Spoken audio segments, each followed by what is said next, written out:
sequence of events has unfolded. The Jubilee year of 1700 also saw the death of the Pope, Innocent XII, in September of that year. The conclave was held, and Pope Clement XI was elected the successor of St. Peter.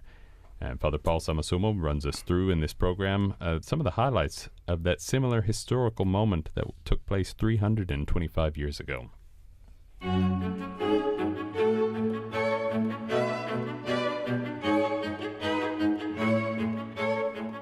The sede vacante during the 2025 Holy Year evokes the historical parallels with the year 1700. The Jubilee year was also marked by the death of a Pope, Innocent XII, who died before the end of the Holy Year he had proclaimed, leaving the Church without her pastor. Pope Innocent XII suffered frail health in later years due to podagrass, a form of rheumatic illness that prevented him from personally opening the Holy Door at Christmas in 1699. He died 9 months later on September 27, 1700, at the age of 85. His death ushered in a nearly 2 months period of sede vacante before the election of his successor, Pope Clement XI, on November 23. During that interregnum period, the Vatican's numismatic office minted a coin to commemorate the nearly 2 months of vacancy in the chair of Peter. That coin from 1700 is now on display in the medal collection of the Vatican's Apostolic Library. On its reverse, the coin depicts the dove as the Holy Spirit, with the Latin verse from the Gospel of John, Non vos relinquam orphans, meaning, I will not leave you orphans. Professor Eleonora Gianpiccolo, director of the Numismatics Department of the Vatican Library, said the saying refers to the death of Innocent XII, but also conveys a clear message of hope for the conclave that was about to begin.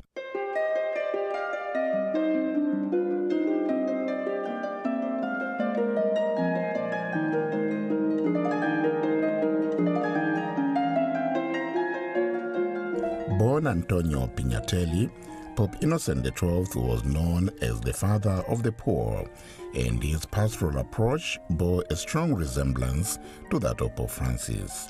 He is remembered for his care for the poor and the marginalized. The pontificate initiated projects to help the orphans and the homeless. For example, he founded an institution in the Lateran Palace to house young Roman orphans and to teach them trades. Yet the similarities between the two popes don't end here. Upon his death, Innocent XII donated all his possessions to the poor. The decision finds echoes 3.5 centuries later, with Pope Francis's decision to give his belongings to support prison rehabilitation. After the year 1700, the dove of the Holy Spirit became a typical symbol of the sede vacante, since it expresses divine guidance in the selection of the new pope. Unlike the Jubilee begun by Pope Francis this past Christmas Eve, the ritual opening of the 1700 Holy Year, traditionally performed with the 3 hammer strikes, was not presided by Innocent XII due to his severe illness. Due to his advanced illness, the cardinals were forced to choose a substitute to open the Holy Door in his stead. The Camerlengo, the Vice-Chancellor, and the Dean of the College of Cardinals met and decided to allow the Vice Dean, Cardinal de Bouillon, to open the door. When the annual medal of 1700 was issued, the engraver chose not to depict the cardinal who had broken open the wall replacing the Pope, but instead portrayed the Holy Door already open and being crossed by a procession of the faithful.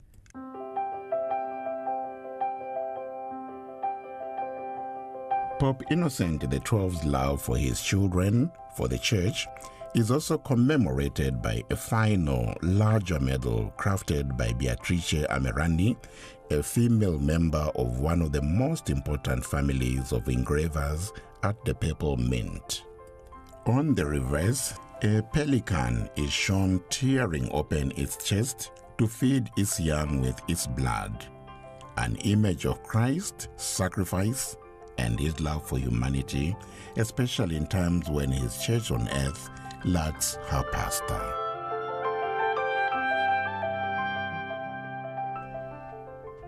And while we're on the subject of the Jubilee year, Father Greg, could you tell us a little bit about the pilgrims? There, millions of people are expected to come to Rome, and some already have. So tell us about the Yes, and some of the pilgrim groups have come to our church, St. Patrick's, from the United States. For instance, Archbishop Perez of the Archdiocese of Philadelphia came with 98 pilgrims and celebrated a couple masses in our church, which was wonderful to have them. And then, of course, the special jubilees are still going on, like the Jubilee of Bands and Entertainers is coming up on the 10th and 11th, and the Eastern churches after that, the confraternities, and then families. And so those are continuing, although the way it's going to be done until there is a pope is going to be, it'll be different. But we are seeing more and more pilgrims in May and June and July even. And there's the whole week of youth, the Jubilee of Youth at the end of July and the beginning of August, which will attract a lot of people. Yeah, we know the canonization of Blessed Carlo Acutis was supposed to happen a couple of weeks ago. 27th of April. 27th, yeah. Yeah. Sunday. And exactly. And now it's just been suspended. Mm-hmm. So there's speculation it could happen later. It will happen. But they've said it will. They will wait for the new pope to decide when and to confirm it. Right.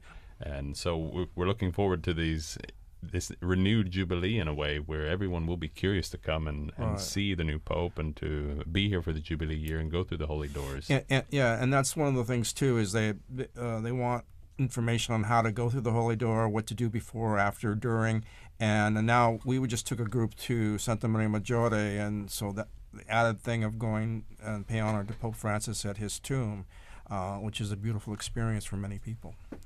Well, for me, it's been interesting to talk to these pilgrims because they're very happy that there is a church for English speaking and for Catholic Americans in Rome. So they enjoy meeting those of us who are been members of the parish for years, and then meeting fellow pilgrims. So it's a wonderful gathering point. Mm-hmm. Thank you. What about some of the liturgical events that are planned here in the next few days? Well, what would always be on a papal schedule, as it is every bishop in the world, you're going to have the Ascension, of course, has to be celebrated. That is on Thursday, May 29th. Pentecost is on June 6th. And then you've got Corpus Christi on June 22nd. And that's always a very special event in Rome. So the new pope will be looking at a liturgical schedule and a jubilee schedule, lots of events as Father Greg outlined. Many months of events, but the liturgical would be right now, May and June, for sure.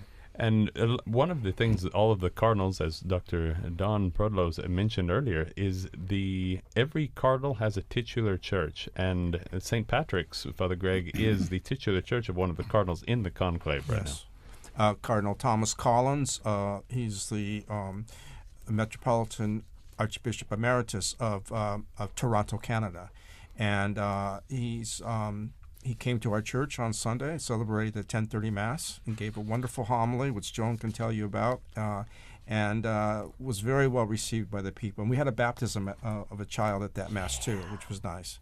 No, that was truly, truly wonderful. But the great thing, Cardinal Collins has a wonderful personality. He laced his terrific homily with a good dosage of humor. But what he did was so beautiful.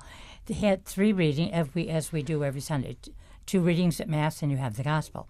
He took each of those readings, expounded on it briefly, and then named a quality associated with that reading, first reading, courage, and said this is a quality that a pope must have.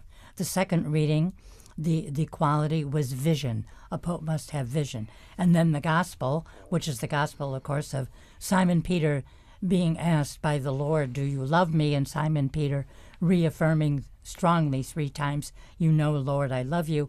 And Jesus says, "Go feed my sheep." And so the point being in the gospel, a pope must have great closeness every moment of his day to Christ. So that was just beautiful. And I think to emphasize really what Greg said, the cardinal made it very clear the cardinals are electing the successor, the vicar of Christ. Yeah. And so he was Cardinal Collins was mentioning that he's the successor of Peter, right? Right. He's not the successor of Pope Francis. He's the successor of St. Peter. Exactly. Yeah.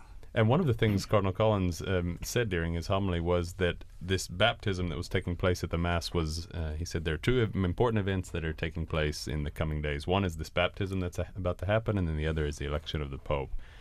He said this election, in a way, the election, this new member's entry into the family of God, into the Christian family, that's an act of God, he said. And he said this conclave that's happening, this election of the Pope, that's an act of men. We are electing the Pope under the guidance of the Holy Spirit, but it's an election. It's we choose, and then God kind of confirms this choice and gives His grace of the Holy Spirit to the man who will lead the church. And as we pass the 11 o'clock hour, I would like to greet once again all those of you who may be joining us. Thanks also to our partners throughout the world, our partner stations. And a reminder that you can follow the conclave on our Radio Vatican app, the Vatican News web portal, or our YouTube or Facebook live links. We are at a point now in the morning where if a pope, where very likely the cardinals have proceeded to the first morning ballot. If a pope is elected, we would see white smoke, but if a pope is not elected, then we would go immediately to the second vote and wait until after that to get the smoke.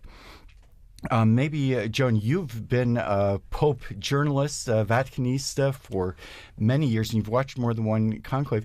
Can you talk a little bit about what happens as the crowds are waiting to look at the smoke and why we have that disjunction between possible smoke and possible not? Oh, sure. Well, when people, they have an idea. I mean, they know the cardinals are meeting, it's Thursday morning, the cardinals are meeting for so many hours. Something is going to come out of that. And so the expectation, just people chit-chatting, but there's an excitement that you feel just walking in the square, just listening to people. But I have to say, the moment the white smoke comes out, the excitement goes into hysteria because you have a person coming out, you don't know who it is, then you find out who it is, then you hear his name, and it's an awesome feeling. The void has been filled. We are no longer sede vacante, without a pope. So many things that can't be done because we were without a pope. So those of us in the church who know this particular aspect of it. But just the faithful, they want to know who their new Holy Father is. And it's an excitement beyond telling. I remember certainly for Pope Benedict, I was working for the Vatican at the time, and we had a very, very strong feeling that he would be elected early, that it would be Cardinal Joseph Ratzinger elected early. And there was great joy as those of us in the press office filed out and went into the square and rejoiced when we heard his name. And then covering the conclave of 2013, I was in the square, but I had to be on television at 8 o'clock, so I'm going back up, and I think it was sometime after 8 that this Jorge Bergoglio comes out onto the balcony, and there was a huge excitement in the crowd. We have a pope, even if we haven't quite heard his name yet. There's this man in white.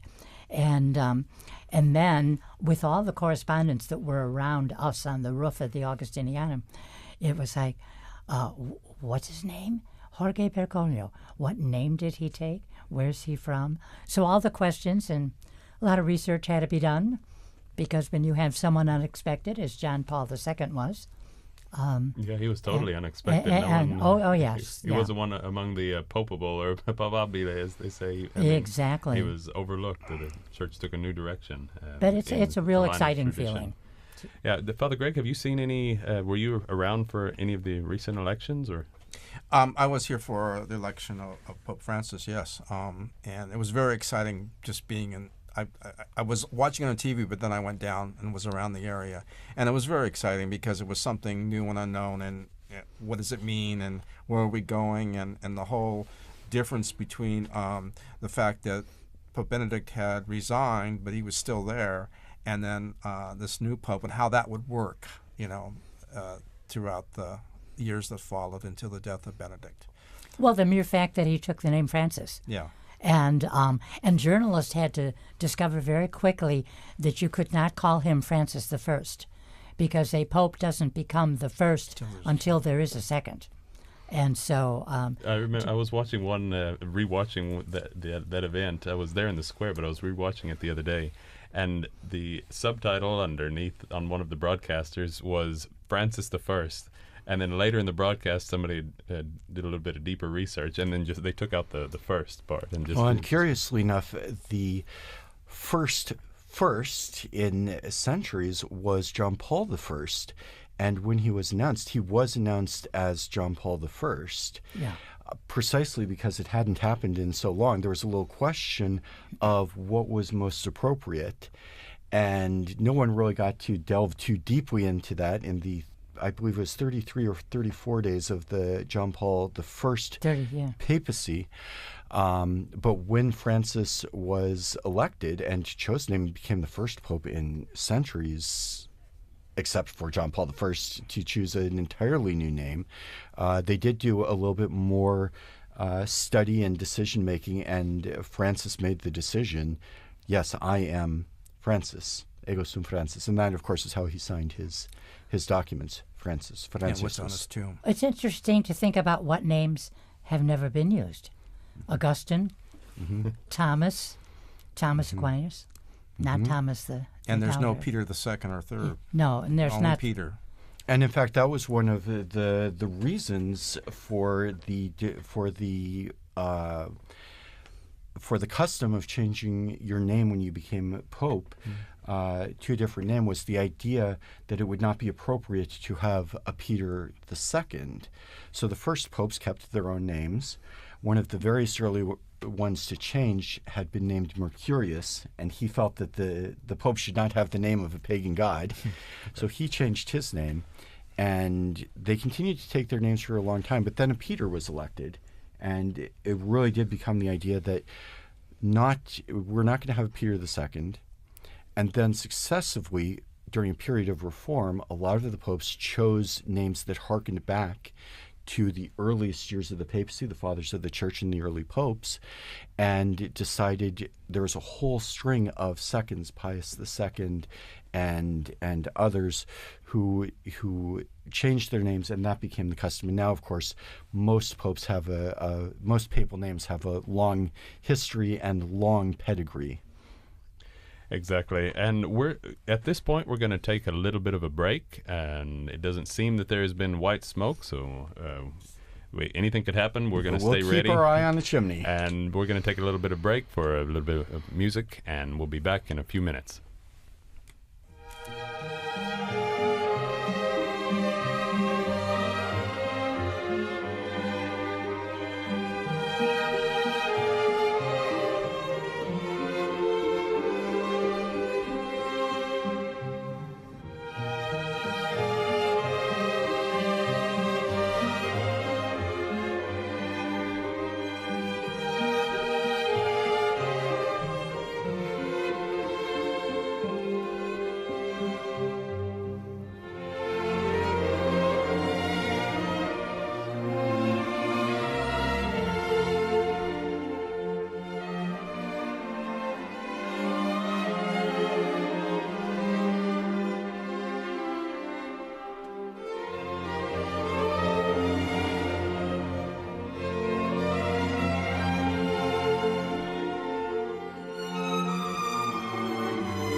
And once again, if you're just joining us, we are broadcasting live from the Vatican. My name is Christopher Wells. We'll be joined here in a few minutes with my co-host, Devin Watkins, our guests, Joan and Father Gregory, and Dr. Joan Lewis, my friend, Dr. Donald Prudlow. As many of you know, many of you have heard Joan Lewis speaking on EWTN. I would like to greet all of our listeners listening in on our partner stations, including EWTN, but also Catholic Faith Network in America, UCTV, Uganda Catholic Television, Mata TV India, Shalom World Television Networks USA, Atmadarshan TV, Radio Katipunan from the Philippines, Catholic TV, and Luminous Radio. And perhaps we could talk about, we saw we're looking at the most famous chimney in the world. And Joan, you were just telling me now about your experience of watching very famous papal chimneys in the conclaves that you've experienced. You've experienced 5, 6. Were you here for the election of Paul VI? I've been here for the death of 5 popes and 4 or 5 conclaves, but not all covering all of them as and a papal resignation. And a papal resignation, exactly. And then I think I said earlier the most unusual when it was John Paul I who died. I was at his inaugural Mass and then left several days later on a special assignment for 3 months in Cairo, Egypt with the New York Times. And that's where I learned about the death of John Paul I and the election of John Paul II. And exciting times to come back here then to a new pope, leave Rome, be away for a couple months, and have the third pope, of course, of 1978, John Paul II. And Joan Lewis, our special guest. We also have Paulist Father Greg Appercell. Welcome back. I was just thinking of the fall of 1978 and the year of the 3 popes. That was when I entered the Paulist novitiate. So it's sort of like the beginning of my religious life. Not sort of, it was the beginning of my religious life, and it was such a huge event, a huge series of events in our Catholic Church. Yeah, and so just to get some of this excitement, we're going to go to a couple of correspondents in the square. First, we're going to go back to Kelsey Gussie, who's still in the square. And Kelsey, how are things going there? Good. I've actually been talking to a lot more pilgrims who have come from all over, and there's actually one couple who are here on their honeymoon. And they were originally supposed to have a mass, like an audience, with the Pope yesterday, but obviously things changed, and they're super happy to be here to see the potential white smoke. And other people have come also on vacation, one celebrating her daughter's 18th birthday, and so this is an extra special gift that she'll definitely remember forever. And you've seen the seagulls? Everybody's been noticing the seagulls. I think they're getting their own page on X, and right now most of our images are just of the smoke, the chimney. It doesn't seem to have any particular fauna around, but has anyone been discussing the natural phenomena that occur around there? About the seagulls? Yes. Well, the seagulls have been a topic of discussion for sure. It's definitely like a signal to people to see whether the white smoke will be happening or not. And I think a lot of people have joked that the seagulls know more than we do, but we'll just have to wait and see. Oh, thank you, Kelsey. And in fact, Kelsey, I was very happy to hear your story about the newlyweds here in Rome. It reminds me of a story from the election of Benedict XVI. And I had 2 friends here in Rome, a fellow from New York and his wife from Germany. And when they were married here. They met here in Rome and were married here in Rome. And what many people perhaps don't know is it's possible to get married in St. Peter's Basilica. So my friends asked to be married in St. Peter's Basilica. They were given one of the side chapels. You don't get married at the high altar, Chapel obviously. Of the choir. The chapel of the choir. Yes, exactly. And so they had a very beautiful ceremony. And they actually asked a bishop that they knew to celebrate the wedding for them. And that bishop, the bride's friend, was Cardinal Joseph Ratzinger. Mm-hmm. And very shortly after that, he became Pope. So they were in the square doing stand-up interviews with journalists, and they had a picture of themselves in their wedding outfits with the new Pope who had celebrated their wedding. So there's so many of these stories. Father, I'm sure you can tell. I used to do, countless tales. in my early days, I did celebrate 25 weddings a year in the chapel of the choir. And I remember when Pope John Paul II died in 2005, we had 4 weddings scheduled during the time that he was laid out for viewing. And so they, at the time, I don't know if they would do it today, they said, you can have those weddings still. You can go in the back door. We'll close the curtain and no music. Or they can come back to our Church of Santa Susana. All 4 couples decided to do it that way. Wow. And it was, there's a huge long line of people streaming up to pay homage to Pope John Paul II, and we were doing these little weddings in the chapel of choir. In fact, that speaks to the pastoral role of St. Peter's Basilica, where they have not only weddings, they also have baptisms. Have you done baptisms in the Basilica? No, because they do them on Sundays, and it was hard for me to get away from the parish. I did 2.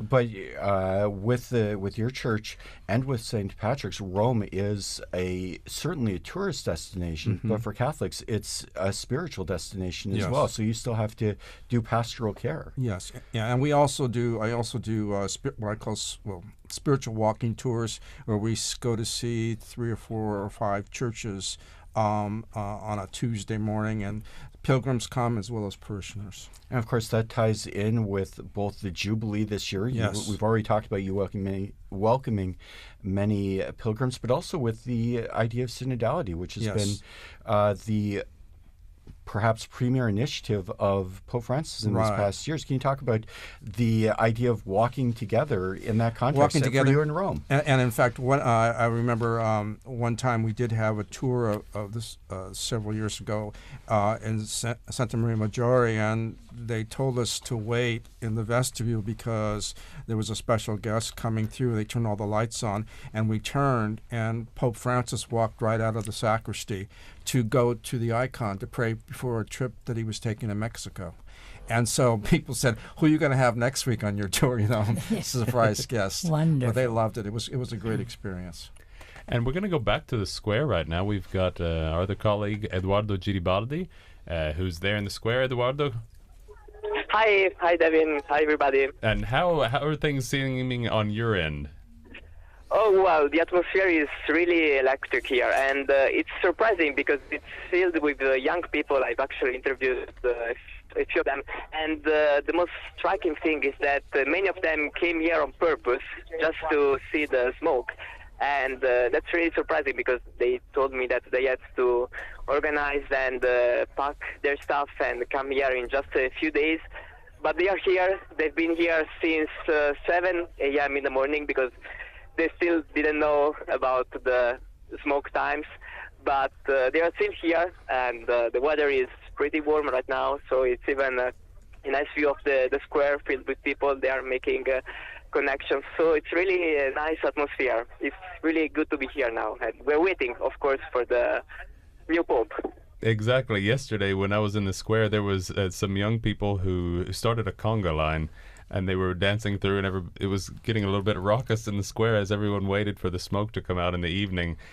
It's easy to forget that this is a working day in Rome, and so I imagine there are more young people than older people. Definitely. I mean, even old people inside, but young people make the most out of the year. And that's really encouraging, I would say as well, because, of course, many of them are asking for a brave Pope, a courageous Pope, and they really hope in the spirit of the Jubilee that the next Pope, they don't care so much about the nationality, about the ideology, but what they're asking, I mean, what I'm perceiving is that they're asking for a brave Pope, so a Pope that can face the difficulties and the troubles that the world is undergoing right now. Perfect. Thank you very much, Eduardo. Thank you. Bye-bye.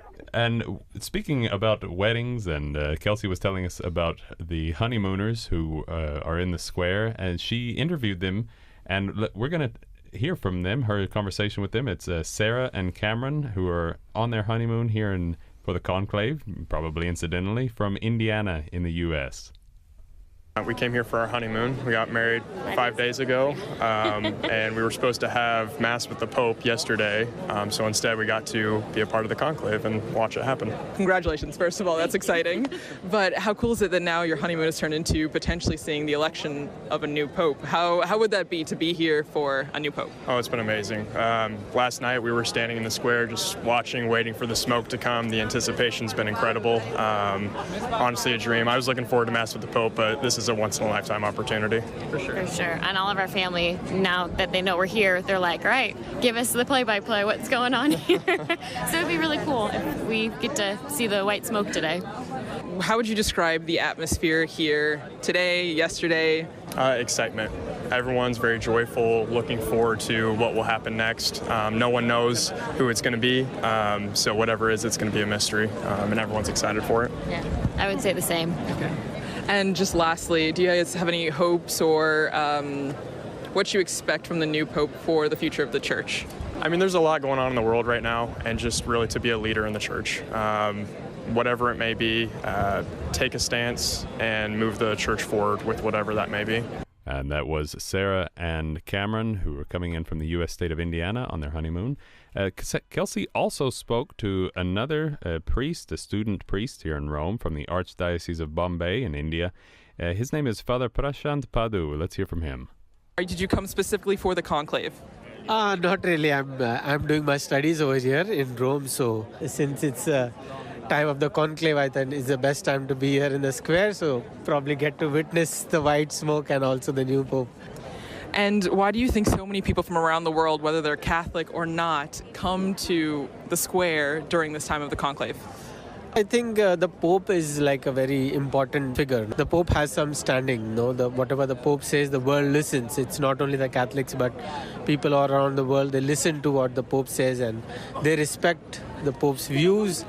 And therefore, you see that there's a lot of respect for the authority of the Pope, and that's why people come here. And I think the Church has had a wonderful tradition of having very good popes who have led the Church and even given guidance to the world, in their pontificate. And therefore, to witness this historic event will be a blessing for all of them also, and that's why they come over here. And that was Father Prashant Padu, a student priest here in Rome from the Archdiocese of Bombay. And now we've been talking about about the conclave. We've been discussing the intricacies of it and what goes on behind the scenes, what goes on ahead of it.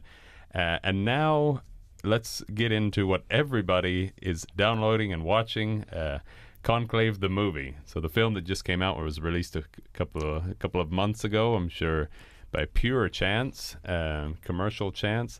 And so Father Greg is from Los Angeles. He's also a film critic. He's done some programs for us here at Vatican Radio over the years, even as far back as the 90s, helping us out, helping us understand the pop culture, the popular culture surrounding church events. So, Father, what's your take on Conclave the movie? Okay, this is my take.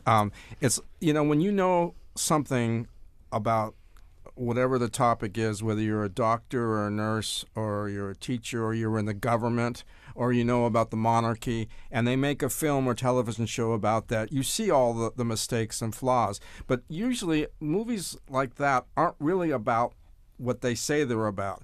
Conclave, to me, is a movie about the main character, Cardinal Lawrence, played by Ralph Fiennes, and his crisis of faith. And it's his journey through that faith with the accoutrements of the conclave. The facts of how it's done they're off, but you can't do a documentary in 2 hours and have everything that's in that movie is for dramatic effect, and it relates to the crisis of faith that this man's going through.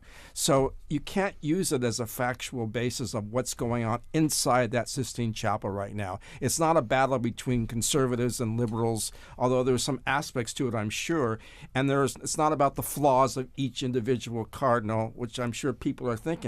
So they see this movie and they think, okay, now I know what's going on. Well, some of it is true, but there's a lot of errors in it, What are some of the glaring ones that stood out to you? I don't know. I'd have to find out the facts about this, but I'm not sure if Cardinal in Pectore would be allowed to enter like last minute like that, and there's no proof except for one little letter. Yeah. And I don't think that and that's the basis for the whole ending and the whole story, but which I think kind of threw the movie off a little bit.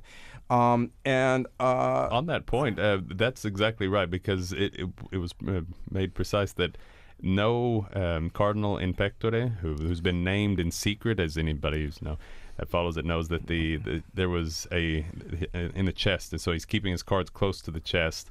The Pope, so the Pope can name a cardinal without announcing it to the world. Only he and that cardinal, I imagine, would know. But for it to be valid, he has to announce it publicly by the time of his death.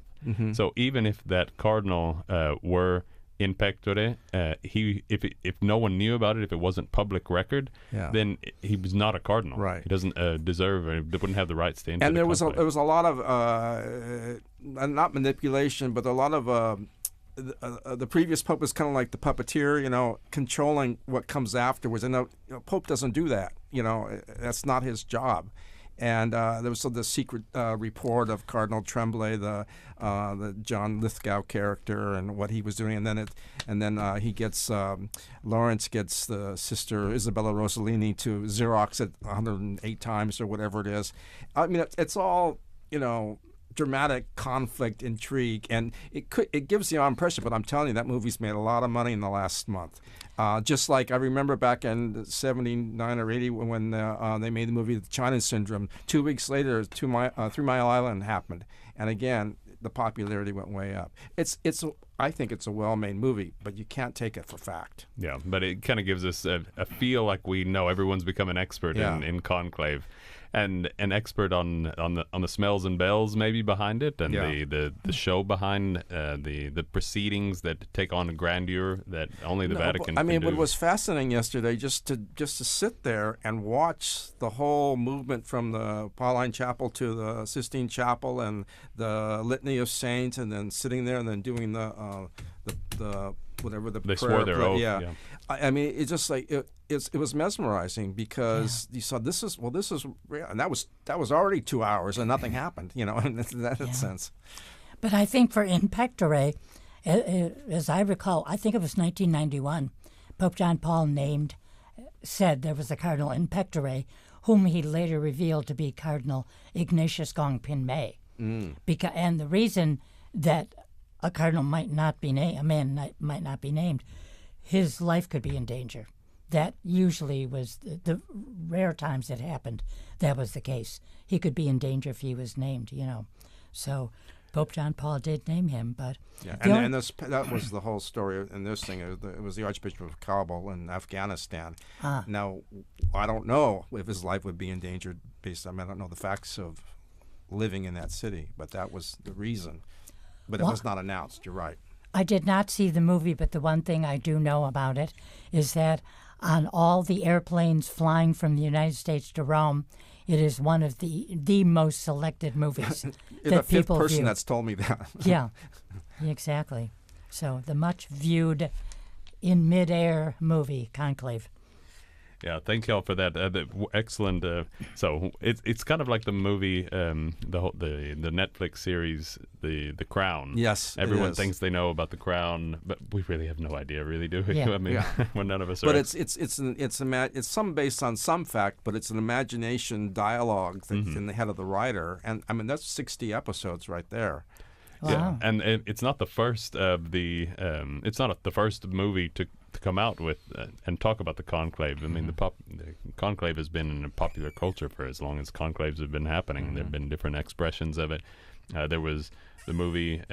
It's probably sacrilegious to even mention it, but Borgia, and that had a whole. It was a long series, and they had pretty in-depth, extended episodes on the conclaves that led to the election of Pope Alexander VI and Julius II, and obviously interpretations and completely unhistorical, but it gives us a sense and kind of reveals for us the interest that the world has in what's happening here in the Vatican. As we come back to the present and to reality, instead of Hollywood's reality, what's going on is a very much interest to the entire world. it's not just Catholics in the square. There are people from all over, and from all different faiths, and that was one hallmark of Pope Francis's papacy, was this welcoming. And if you even look at St. Peter's Square, the two colonnades, they represent the Church's embrace of the entire world. Maybe you could tell us a little bit about that, Joan. Well, just thinking of welcoming everybody, referring to numbers, there's 1.4 billion Catholics. So, and then other Christians who are not Catholic.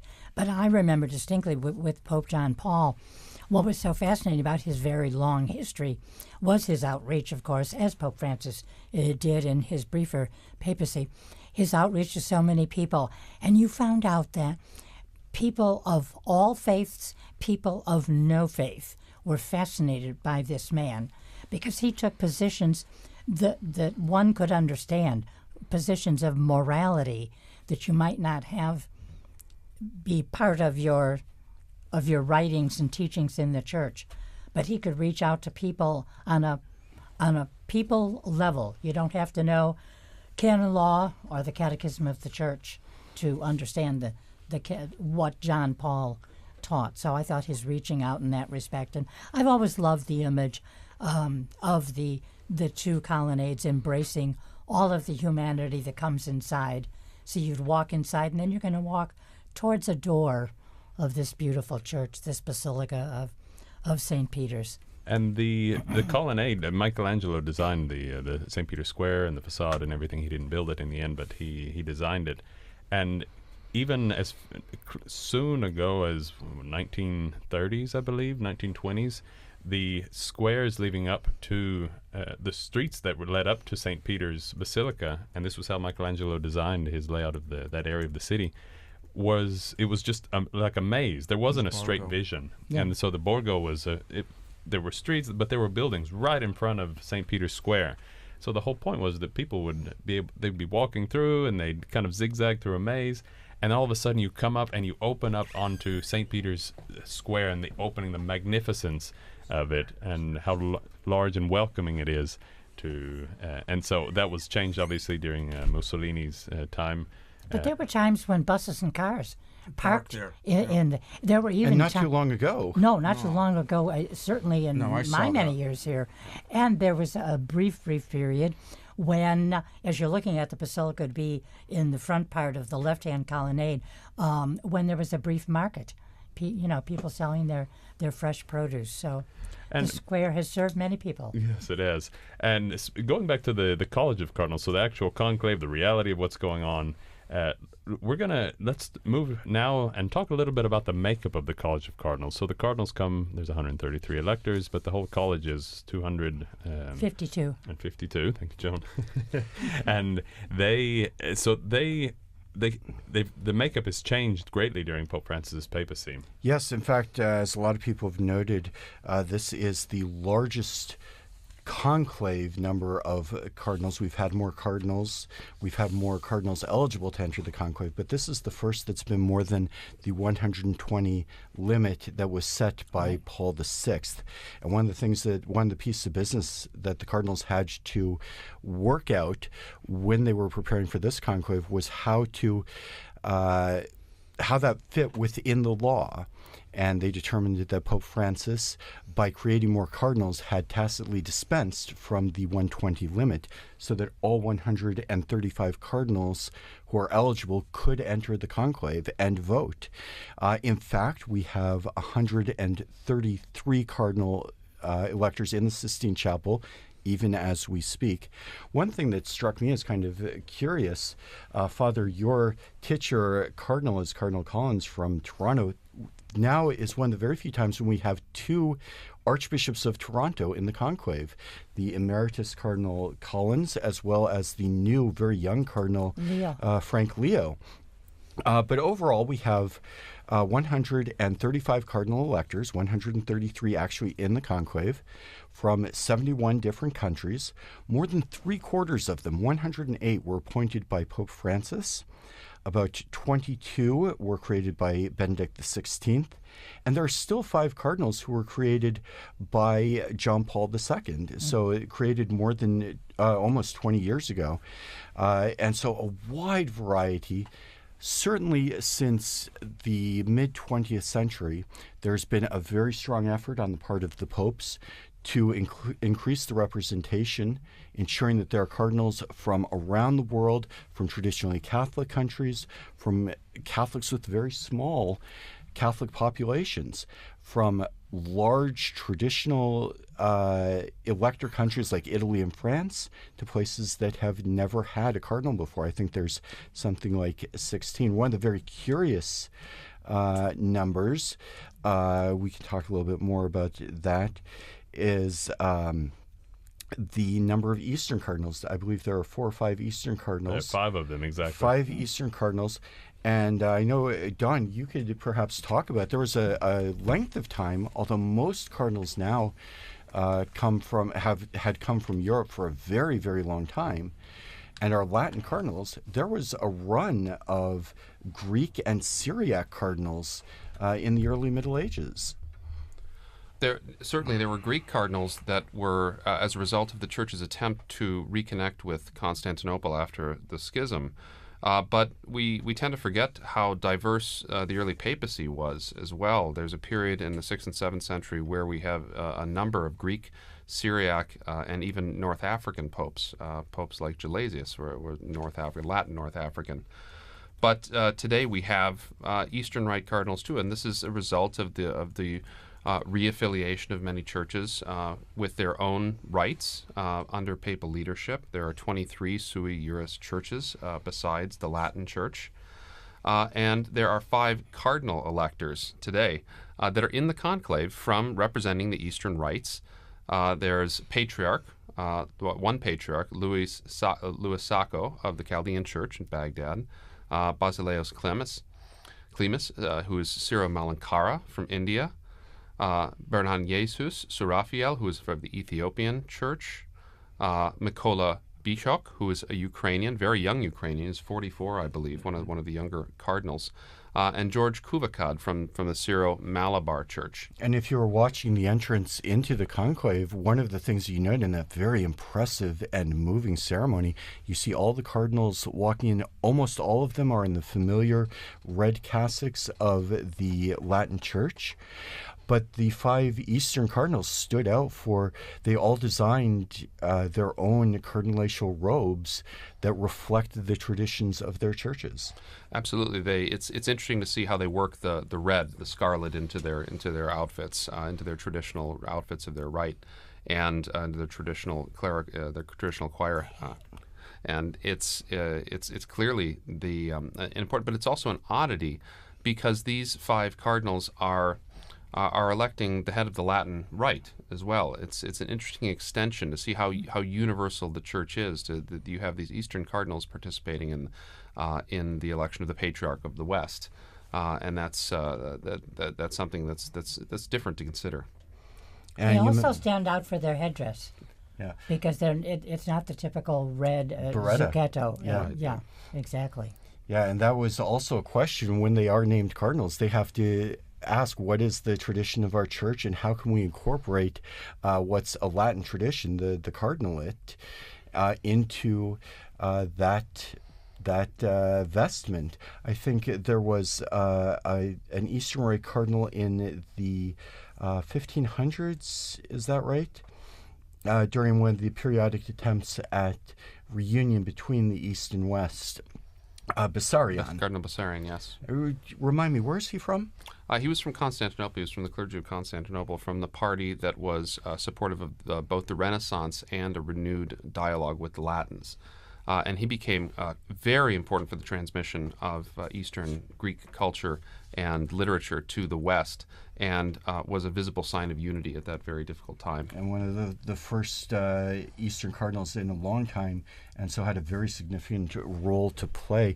You mentioned, too, Ukrainian-born Mykola Bishok is aged 45. I believe he is, in fact, the youngest cardinal in the college. The oldest taking part is Spaniard Carlos Osora Sierra, who is aged 79. It's interesting, too. There are a couple of cardinals who have just turned 80 very recently, and had the conclave come a little bit earlier, they would have been allowed to enter. In fact, I remember when Benedict made his resignation, the timing of when the resignation went into effect, there was a consideration for the cardinals who were right on the edge there, and they did get everybody in. And yet, because of the circumstances of the time for that election, the number was still under the 120 limit. There was one of the Syro Malabar, one of the Eastern cardinals, just missed it by a week, I believe, and others like Cardinal Sarah, I think, would have expired in 2 weeks. As long as they're under 80 on the date the conclave starts, they're entitled to enter the conclave. I think it's the day that the Pope dies. In fact, there's actually some question about that. I remember we had this discussion amongst ourselves in the broadcast booth, and UDG is very specific, and that too is to ensure, because after the Pope dies, there is the cardinals decide when the conclave opens, and that has historically been a question because of traditional long travel times, and in previous eras where there was a lot of politicking amongst the cardinalate, that could have been an option to exclude someone. So they did change it so that it was from the moment the Pope died, and then it is very much in God's hands who is going to participate in the election. Speaking of age, a few more facts about the cardinals taking part in the conclave. 6 cardinals were actually born in the 70s.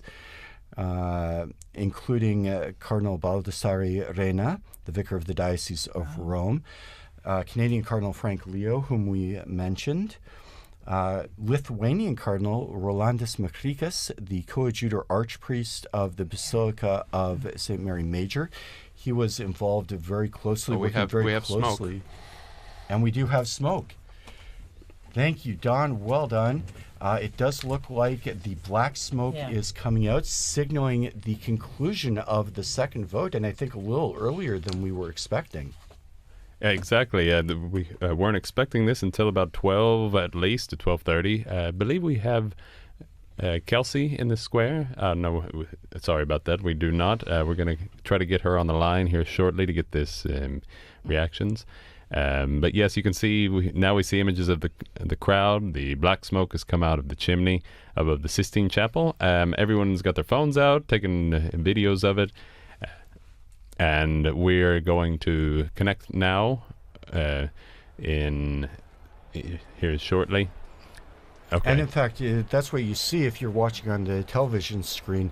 I think all of us remember, at least all of us in studio remember, various elections and conclaves. And as soon as smoke starts coming out, the first question on everybody's lips, is it white or is it black?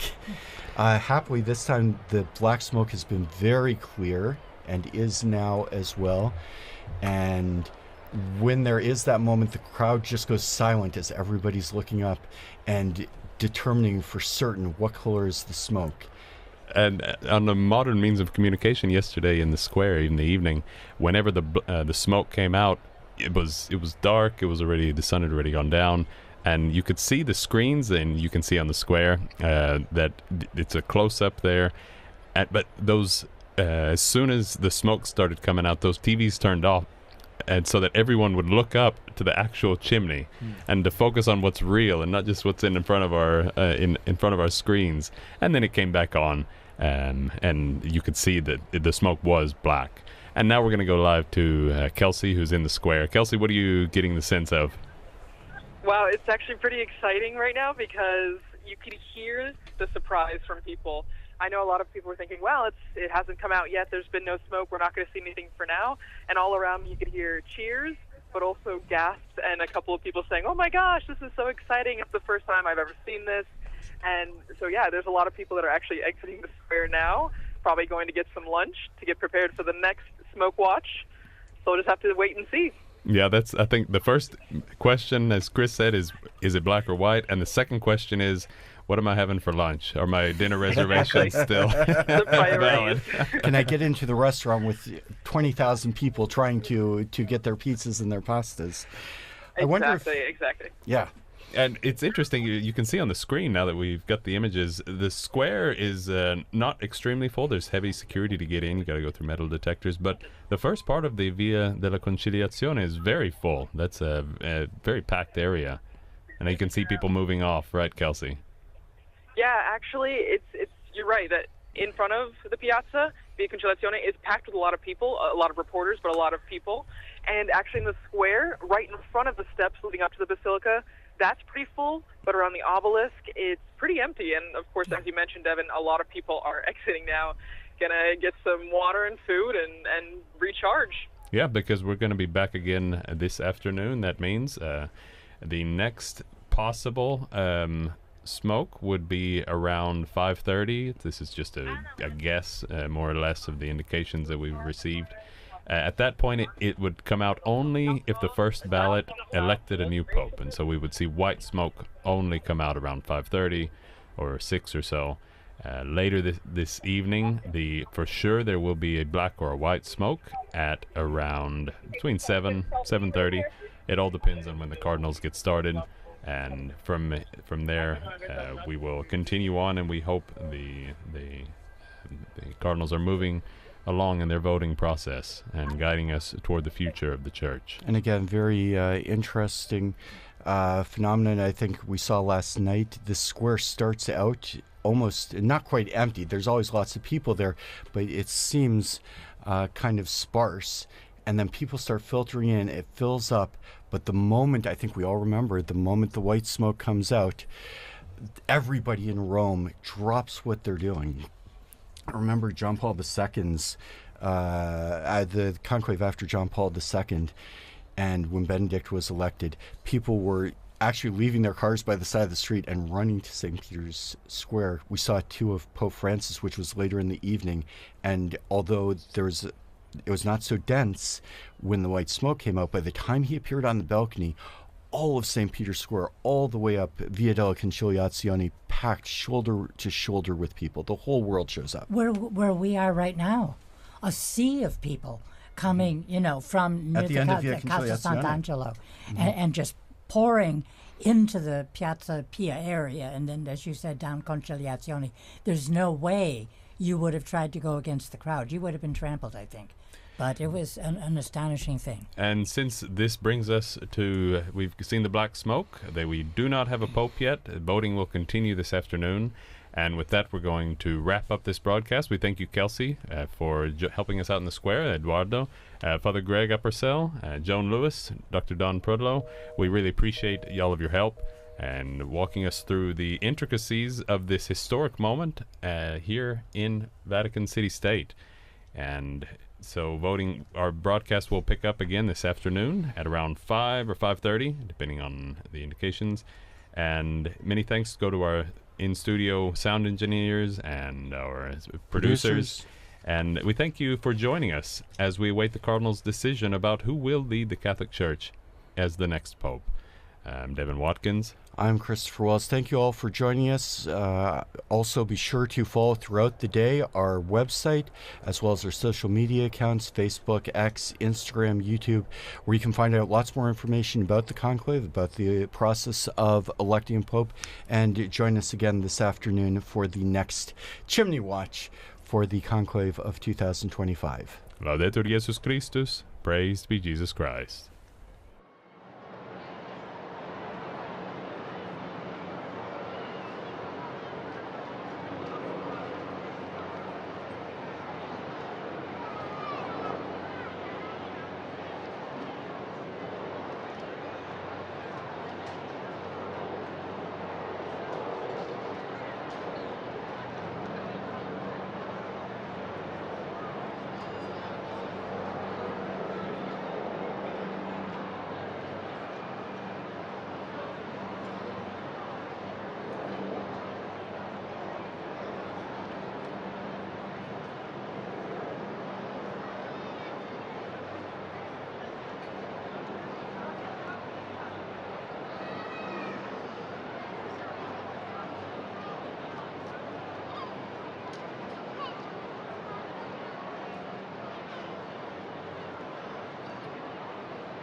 Laudetur Jesus Christus. Praised be Jesus Christ.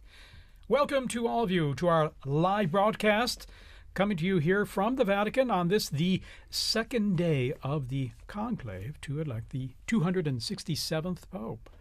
We're coming to you here from St. Peter's Square, where people are gathering from all over the city and indeed all over the world, people visiting here to join in the square for what we like to call our smoke watch or our chimney watch, followed by a smoke warning or a chimney smoke warning in terms of white or black smoke. We're waiting to see what smoke will come from that chimney of the Sistine Chapel. And if it's black, of course, that means that the cardinal electors have not yet found the candidate whom they've elected to be Pope. If it's white, of course, that means we'll have a new Pope. We'll be with you, accompanying you all throughout this time to give you the latest. And we'll also be going into the square there with some of our own reporters and staff on our English team here at Vatican News to talk to some of the people in the square there. And we'll also have guests here in studio. In fact, here we have with us Monsignor Robert Votillo from the United States. He's a consultant and advisor of the Dicastery for promoting integral human development. He'll be contributing and offering his perspectives on things. But I'm also here with my co-host. And take it away, Kelsey. So my name is Kelsey Gessie, as Thaddeus Jones, my other co-host, said. And as he said, I mean, we will be watching to see what will happen with the chimney today. And we were actually talking beforehand about our other special guest that you can see on your screen. And what did you call him, TJ? What did you call him, Thaddeus? He's our friendly seagull, and I think loves being on camera all the time. It must be a relative of previous conclaves as well, because the seagull appearing there near the chimney or on top of the roof of the Sistine Chapel is almost like a fixture of every conclave. He seems to know more than we do. Maybe he knows, you know? He or she Bob might. seems to be shaking his head. Who knows? We don't know, but we'll find out soon. Yeah, hopefully today we will see, we will see smoke. We just have to wait and see what the ballot says with the cardinals. 133 of them are now in the Sistine Chapel, and they're deliberating, praying, and trying to see, you know, what the Holy Spirit is telling them or inspiring them. And I don't know, maybe we can start with that. What's going on right now in the Sistine Chapel, in the sense that obviously we don't know the inner workings, but I mean, there's a system, there's a process to what's going on. Absolutely. Well, yesterday the first, the procession into the Sistine Chapel and the opening mass for the conclave as well for the election of the Roman Pontiff took place, so it was quite an incredible moment if you think about it in terms of the momentous occasion and the excitement that there is. And today we're here. They're proceeding into the Sistine Chapel in the morning and in the afternoons now, as they discern whom they believe and will be the next pope and who would fit that bill as best as possible. So, but before talking more about what's happening in the Sistine Chapel, I'd like to introduce once again Monsignor Votillo and to welcome you for joining us here to help comment on this historic moment, but then also even to look at personal experiences. I'm not sure if previous conclaves that you've experienced or prayerfully or even here in Rome. Tell us, first of all, just a bit about yourself. Well, thank you, TJ and Kelsey. It's really good to be here, and I'm honored by the invitation to join you this afternoon.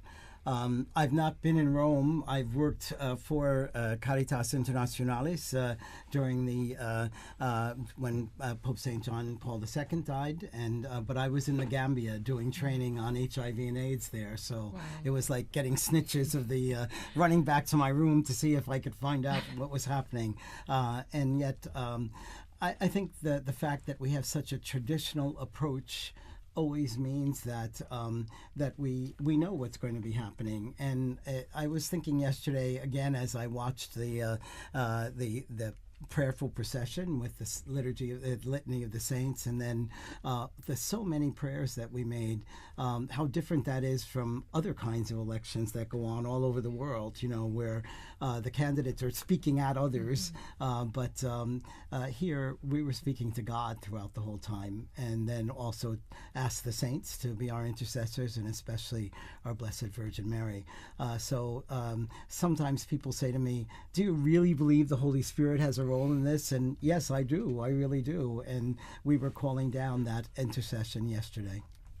Well, and I think it's interesting. You said you were in Gambia? No, where were you? Yes, I was in the Gambia when Pope John Paul II died, and so when there was the election of Pope Benedict. And so, being outside of Rome, and then yesterday, yes, with the start of the conclave, it's your first time in Rome. That's right. For a conclave. Yes. It's mine as well. I think TJ is the only veteran then here being in Rome. Yes. Well, I'm feeling kind of old here, but yes, this is my third conclave. I have another story, if it's okay. Yeah. When Pope Paul VI died, I was in my diocese directing a psychiatric treatment center for children. And so, there too, I was very busy and I didn't know what was happening. And then one of the more disturbed children came to me and said, "Father, we have a pope and he's Polish." And I said, "Oh, Billy, stop teasing me, No, come. And he pulled me down to a television set, and sure enough, we had a Polish pope. Wow. No, it's the different perspectives, I think, that are really interesting, when you see the different areas of the world, like how you receive the news. In the States, it would have been different. You got the news straight on, but then in the Gambia, it was, as you said, it was hard to get little snippets of what was going on, and then now here you have the full coverage. Yes. There's no doubt the surprise element is what is really part of this whole process and reality, isn't it? And wouldn't you say that's one of the reasons too? We have people from around the world, Christian, non-Christian, who are tuned in to just follow this whole ancient and interesting process. Yes, and certainly that's the almost fun part of we know the tradition, we know how it's going to happen, but then having the surprise is a wonderful and a joyous moment then. Well, and now we're joined in the studio by Dr. Elizabeth Lev, who's an art historian, I saw a didactic consultant for the Vatican Museums, and a sommelier. So a wide-ranging portfolio. I like to think I try to wear a lot of hats, although maybe they get a little confused from time to time. Well, thanks for having us. And we were just talking about our experiences of previous conclaves. Do you remember where you were at the last conclave? This is my third conclave here, and in all three cases I was working with MSNBC, so I was up on the rooftops. And I have to admit, there were moments that on one hand you have this view from above, so you really have this overarching view of history, which as a historian, there's nothing more exciting than that. I mean, wow, it's happening right underneath me. But there were all those moments when I was so jealous of the people in the crowds, like when they were standing in the square. I remember my daughter talking about just the way the colonnade suddenly flooded with people after the white smoke came out. It was like watching just this incredible motion. Yes, I remember. It's a very unique experience. Well, And I can remember too, as well, 3 conclaves. It's amazing. But with the election of Pope Benedict, I was up there on the top of the colonnade. So looking at the Basilica on the left side there, on top of the colonnade there, we had journalists accredited there. Videographers and cameramen and all were all up there. And then also in other areas, and a couple areas in the square as well. But just the excitement of it all, seeing it from above and being there in person is what's really incredible. Because the second conclave for Pope Francis there that I experienced, I was down the street, which was different. Even though I poked my head out the window and I could see all the way up the main avenue leading up to St. Peter's Square there, Via della Conciliazione. And it was part of the experience, but being there in the square was incredible. And just being there above, even when the bells were ringing for Pope Benedict, you really have a sense of how big those bells are and the sound they carry, and also the culmination of an exciting moment. We have a pope, and so and then as well looking at the central loggia of the Basilica and seeing the new pope appear. So in a sense, it's a lot of excitement, a lot of good memories. And now I'd like to say what really strikes me about this this conclave per se are incredible high-resolution photography, drone photography, our Vatican drones, providing us with incredible images here. And the super-duper high resolution. I mean, you can even see the little bits of cement and speckle, maybe some patches need to be fixed there on the, on the roof of the Sistine Chapel. But it's providing us with almost an experience. You feel like you're there, even though you may not be right there physically. I have to say this is a little ironic, however, since most people know the Vatican for its incredible treasures of beauty and sculptures and paintings. And right now, the calling card of the Vatican is a chimney that needs a coat of paint. And some new tiles, maybe. Yeah, and some new tiles. The least aesthetic thing we've got is what the world is looking at. Wow, it's like at least I see it as like an old and new coming together, maybe? I mean, we don't see the new, but I guess the new is the symbolic new pope being elected. But you're right, it's definitely in need of a little extra loving, a little TLC. I was thinking more of it like a metaphor. Like between everybody gets very lost in all the glitz and glamour, and look at the gold and the marble and the paint and the color. And they really forget it all began with a humble fisherman, someone who was not terribly aesthetically pleasing himself, who died in the most unaesthetically pleasing way imaginable and got thrown in a hole in the ground. The tomb of St. Peter, after being executed for a crime he didn't commit, was just a hole in the ground. And all of that beauty that everyone enjoys so much comes from that.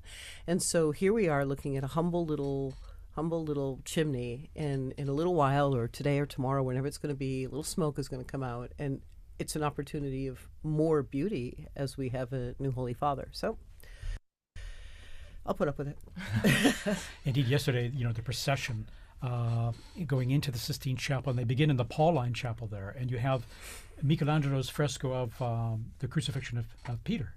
I mean, isn't that a powerful moment to live and experience for them, and reminding them of the origins of where this is, what it's all about, and the origins of the first Pope Peter, and also how he gave his life in the whole mission of proclaiming the gospel, and indeed right here in this place as well. That's where he suffered martyrdom. Exactly, where the cardinals are driving across from Casa Santa Marta to get to the Sistine Chapel. They're driving through the site where Peter died. And in fact, it broke my heart yesterday, all of these, the beauty, as you were saying, the incredible resolution in the images. You're looking at these paintings, and you've got kind of a lot of the media just sort of talking about, like, look at that front runner, look at this front runner. I'm like, look at those paintings. No one is ever going to see them. Stop and look at Michelangelo's last frescoes. And the most amazing thing is that that Pauline Chapel was used for conclaves. It was actually, it became the home of the conclave in, I think, 4 or 5 conclaves. And when Michelangelo was painting that, he knew that it was likely that the space would be used for the conclave. And so that image he painted of St. Peter being crucified upside down, he lifts his head and he looks out so that the newly elected Pope in the Pauline walks out, and all the way out there's Peter looking at him, telling him, this is the job description. Oh, wow. A very, very powerful imagery. Yeah. And again, those high-resolution images are just, even without my glasses, I can see so clearly the incredible power and that they communicate, and that. And then, of course, the procession going into the Sistine Chapel, and the beautiful chant, the beautiful the choir, the Sistine Chapel choir. It's just incredible how it just creates an incredibly spiritual moment, a solemn moment, but also one of beauty and one of, I'd like to think, hope as well, of course.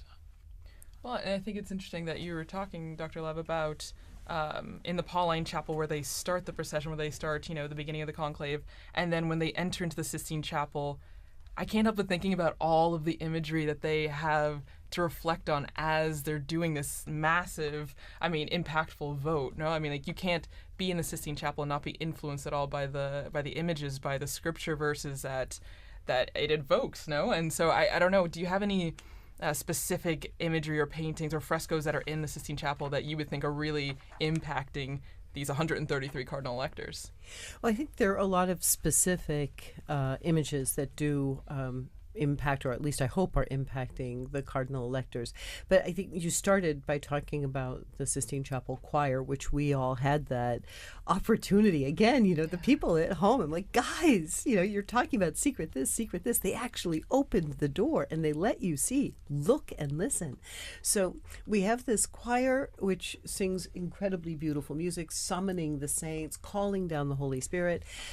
We have this very solemn organization towards the Gospels, which are open on the altar for the vow, and then we have paintings all around us. And I think the first and foremost thing is, after all the noise and the cameras and the opinions and the dinner parties and the salons and the stuff that's been sort of coming in at them, what a perfect place for prayer.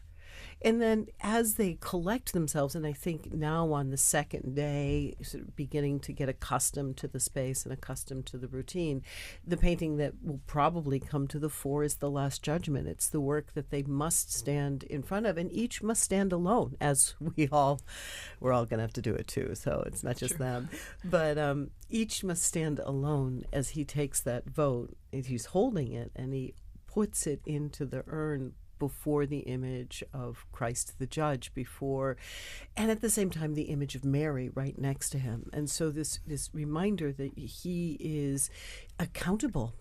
Each one of these men is accountable, but also each one of these men is going to be key in helping us access Christ's mercy, and so he must take care of her church. I mean, it's the church. Yeah.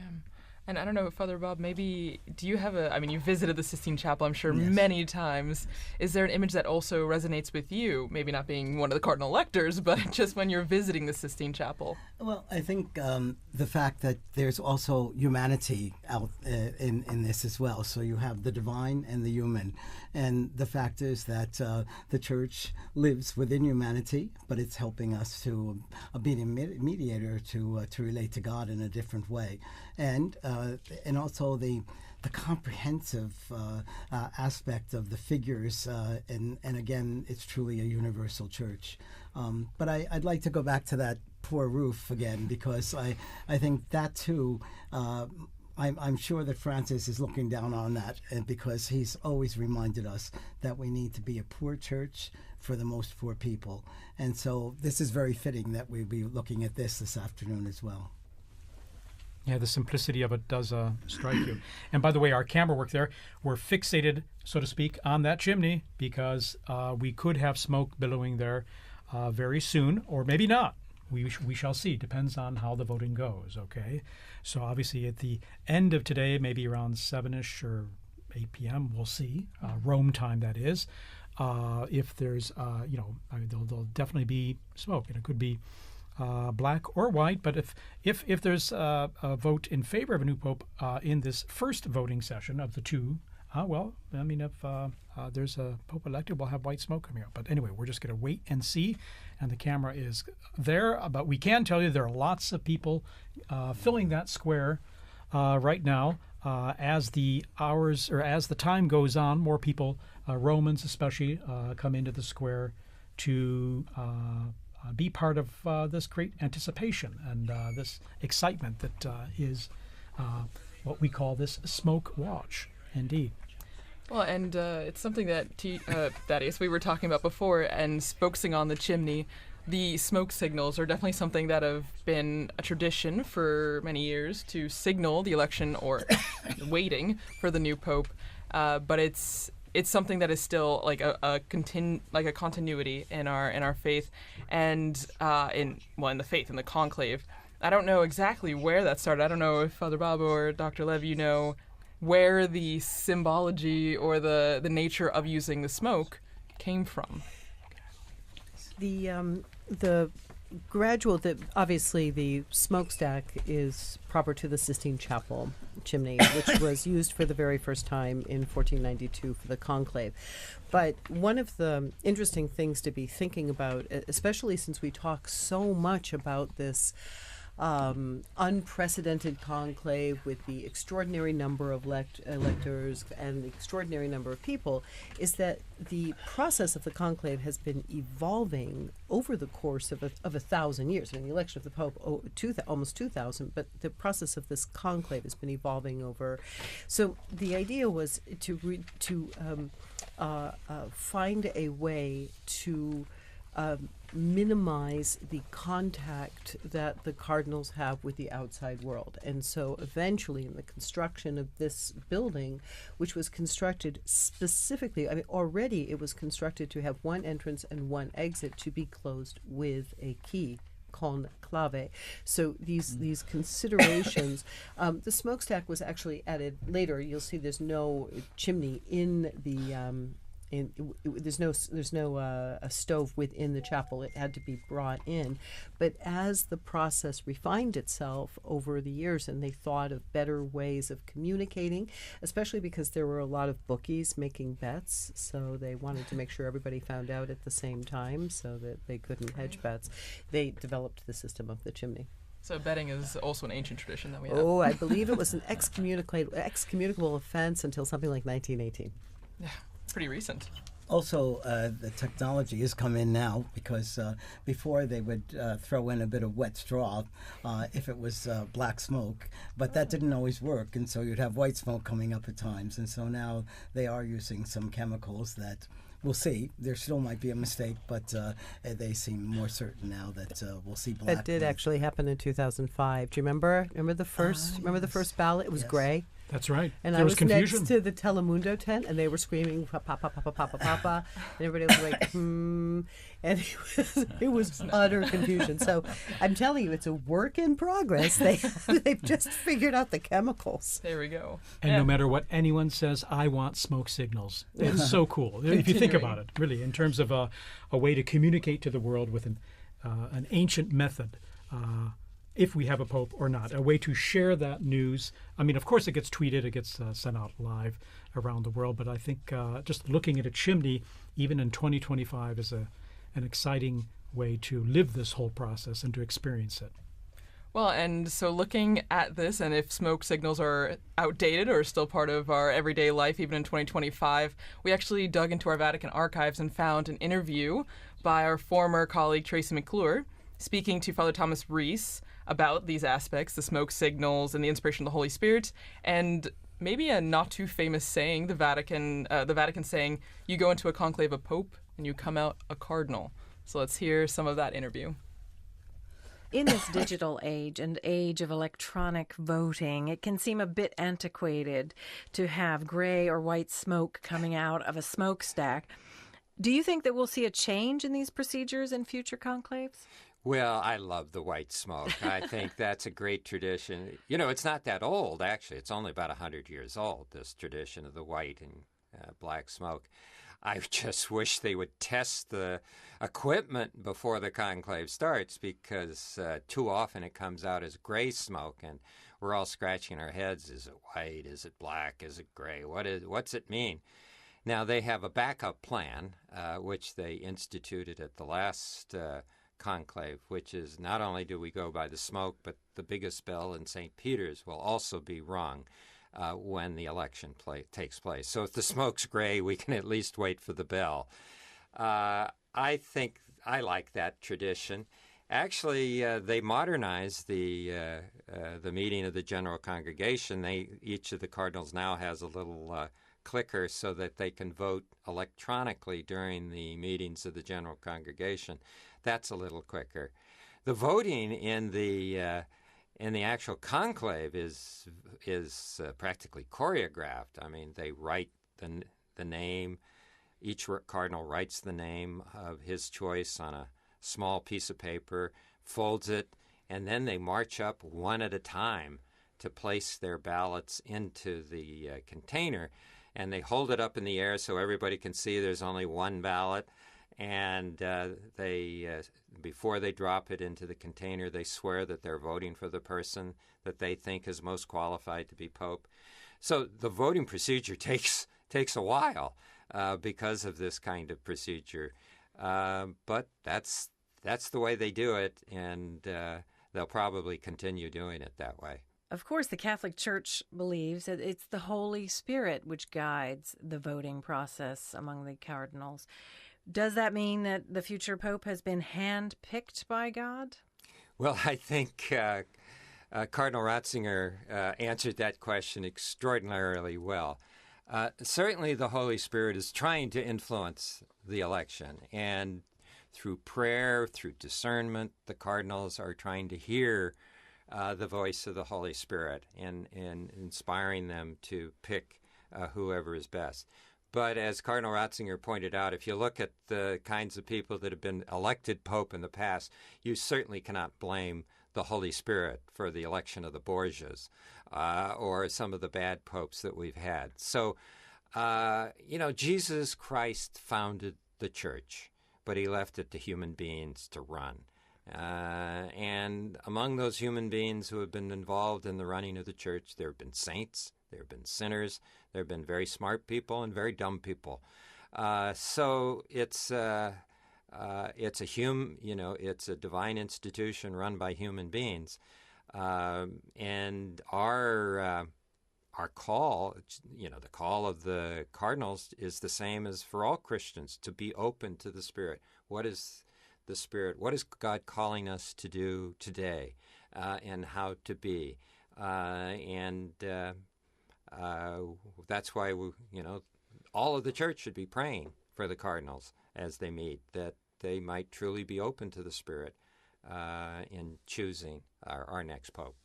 There's a saying here in the Vatican that you go into the conclave a pope, you come out a cardinal. Does that mean that there might be a number of cardinals who are going to be disappointed? Well, of course, there will be cardinals who are disappointed. But, that saying, you go in the pope, you come out a cardinal, isn't always true. I mean, clearly, Pius XII, everybody knew he was going to be elected. Pacelli was the lead candidate. Everybody knew he was going to be elected pope, and he was.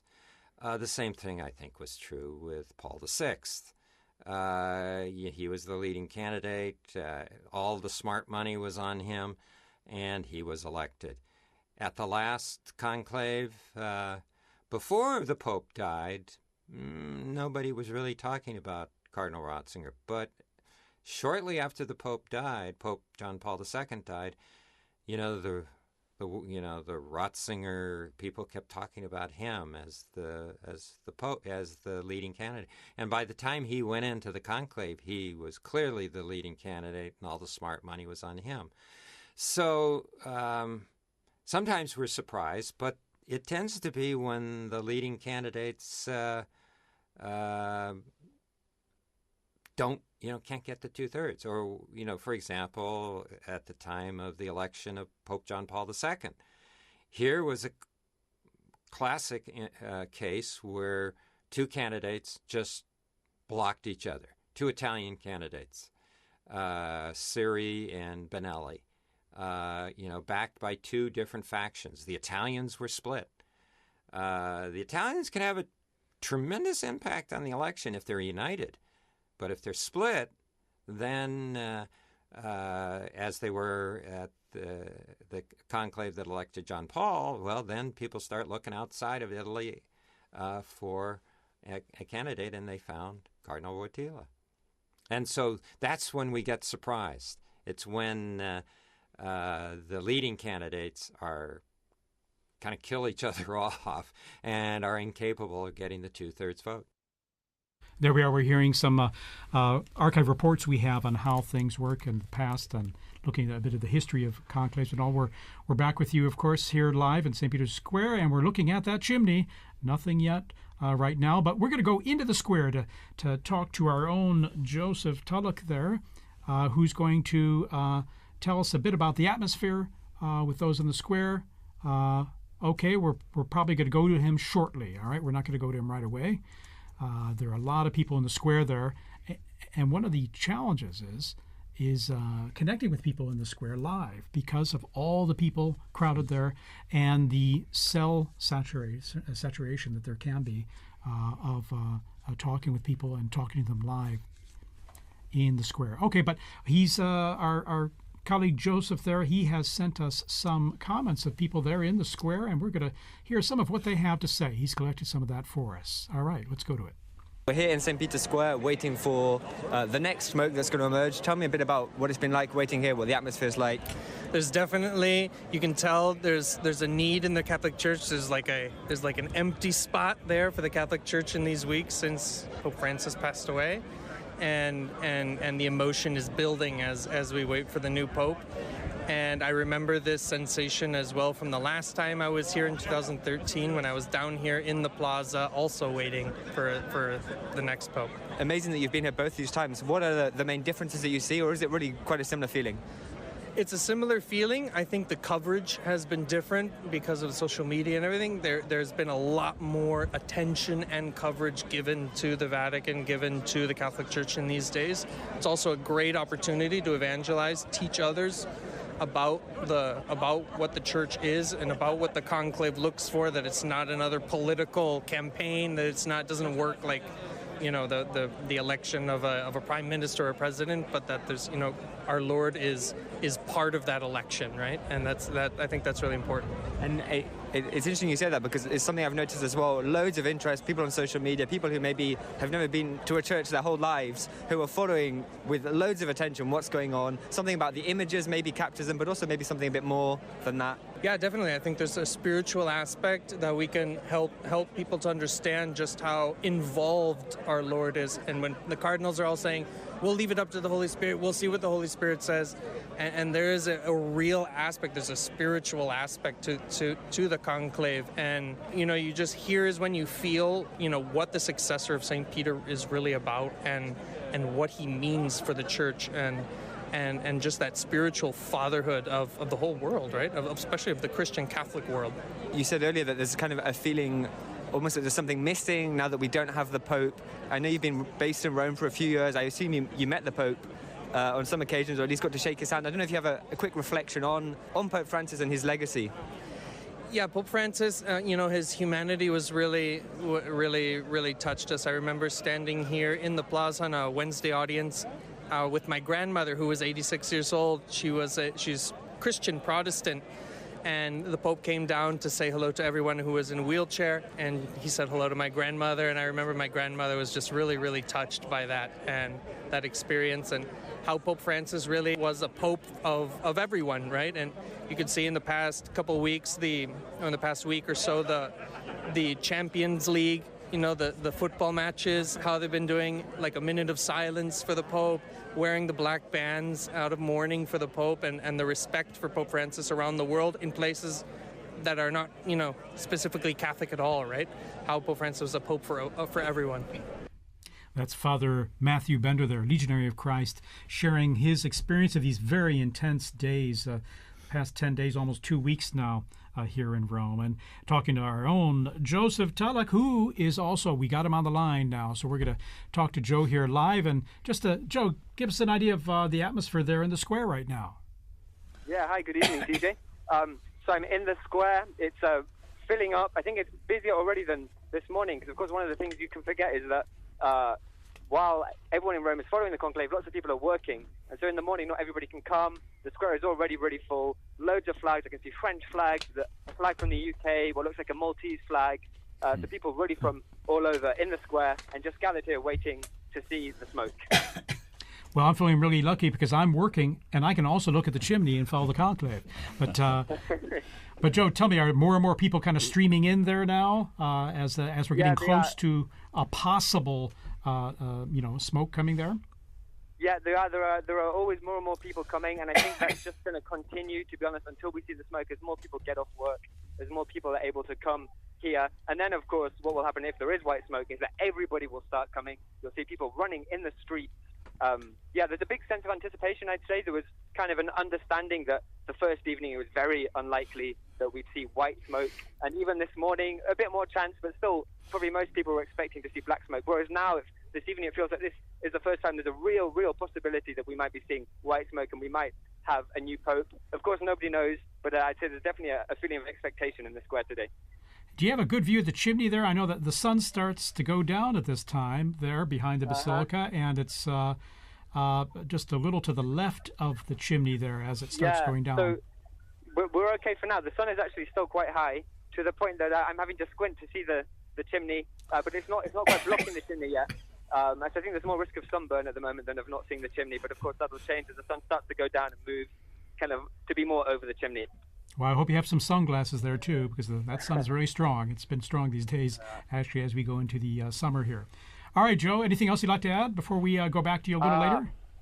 Yeah, I mean, just to say, I've been talking to lots of people. You heard one of the conversations I had there with Father Matthew Bender, and one of the things that struck me about what he said was this idea that kind of feeling a sense of loss almost, or that there's something missing, right? This period of sede vacante when we don't have a pope, and that's something that's come up in a few conversations I've had with people. This idea that there's a void that somehow needs to be filled, and that partly explains maybe why so many people are here and waiting to see if we'll have a new pope. Joe, we just have reports from the local authorities there. There are around 15,000 gathered there in the square as of now, as those numbers increase. And so it's we're going to be coming back to you very soon here just for an update on things. So thanks, Joe. And great to speak to you, TJ. Call us anytime, too, if you have any updates. Sure. Bye-bye. And as we continue our coverage here, I'd like to introduce a new guest we have here in studio with us. He's Dr. Timothy O'Donnell from the United States, and he's a visiting professor at the Angelicum University, the Pontifical Angelicum University here in Rome, and he also served 32 years as president of Christendom College in the United States. Dr. O'Donnell, thank you for joining us. TJ, it's great to be with you all. Thank you. How's this experience for you, being here not only as a visiting professor, but also for as I've mentioned, these very powerful days, and now just over almost 10 days now we've been living through. It is very powerful. Even now looking at this chimney, I feel almost the way like a little kid would feel waiting for Santa Claus to come down. I mean, there's that sense of joyful expectation that something would happen, because I've been here for 4 papal funerals now, and that sense of the sede vacante, of not having a father, is really... It really hits you hard. I remember we first came over here as students back in 1978. We arrived 2 days before the funeral of John Paul I. And I remember it had rained 3 horrible days, just torrential rain. And even during the funeral, it was still raining. I remember wood splatting on the coffin, and that sense of desolation, and that mournful bell at St. Peter's with that dung, dung. You just feel like, oh my gosh. But of course, that came with a burst of sunshine when John Paul was elected. But still, I think there is a real sense of loss, and that lingers at the very beginning. But I think as you begin to move forward, that begins to move away, and hope begins to spring up, and sort of longing that this is not an end. The church renews itself, and so this is going to be a great opportunity to see people once again. But being in Rome is always a great experience, but when you're dealing with these type of historic events, it makes it extra special.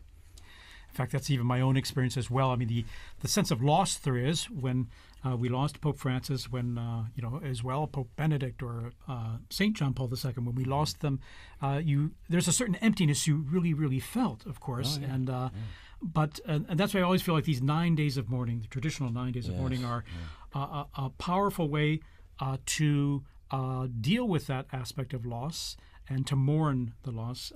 But then now we're in the conclave, and there's this sense, that's why I say it's a sense of hope, because of renewal. There's going to be a new Peter to lead the church and to accompany us on this journey, and to keep all of us kind of as a united, keep all the sheep sort of united with a new shepherd. So there was a definite sense of desolation. I remember when John Paul was elected, we made a promise, my wife and I, that wherever we were, we'd come back for the funeral when he died. We didn't know it was going to be 27 years later, but we did come back to that. And I remember it was just so sad, because the power and the presence of John Paul was like, how could that ever be replaced? So we're standing there for the funeral, and you're trying to get a perspective on what this pontificate meant. And I remember there were media people going through the square, and there was a gentleman behind us who was from Poland. And the guy was going on asking different people, where are you from? Why are you here? And this Polish gentleman behind me just started to weep. And he said, I'm from Gdansk. He said, I would have crawled down to Rome on my hands and my knees. This man gave us our freedom. He gave us our dignity back again.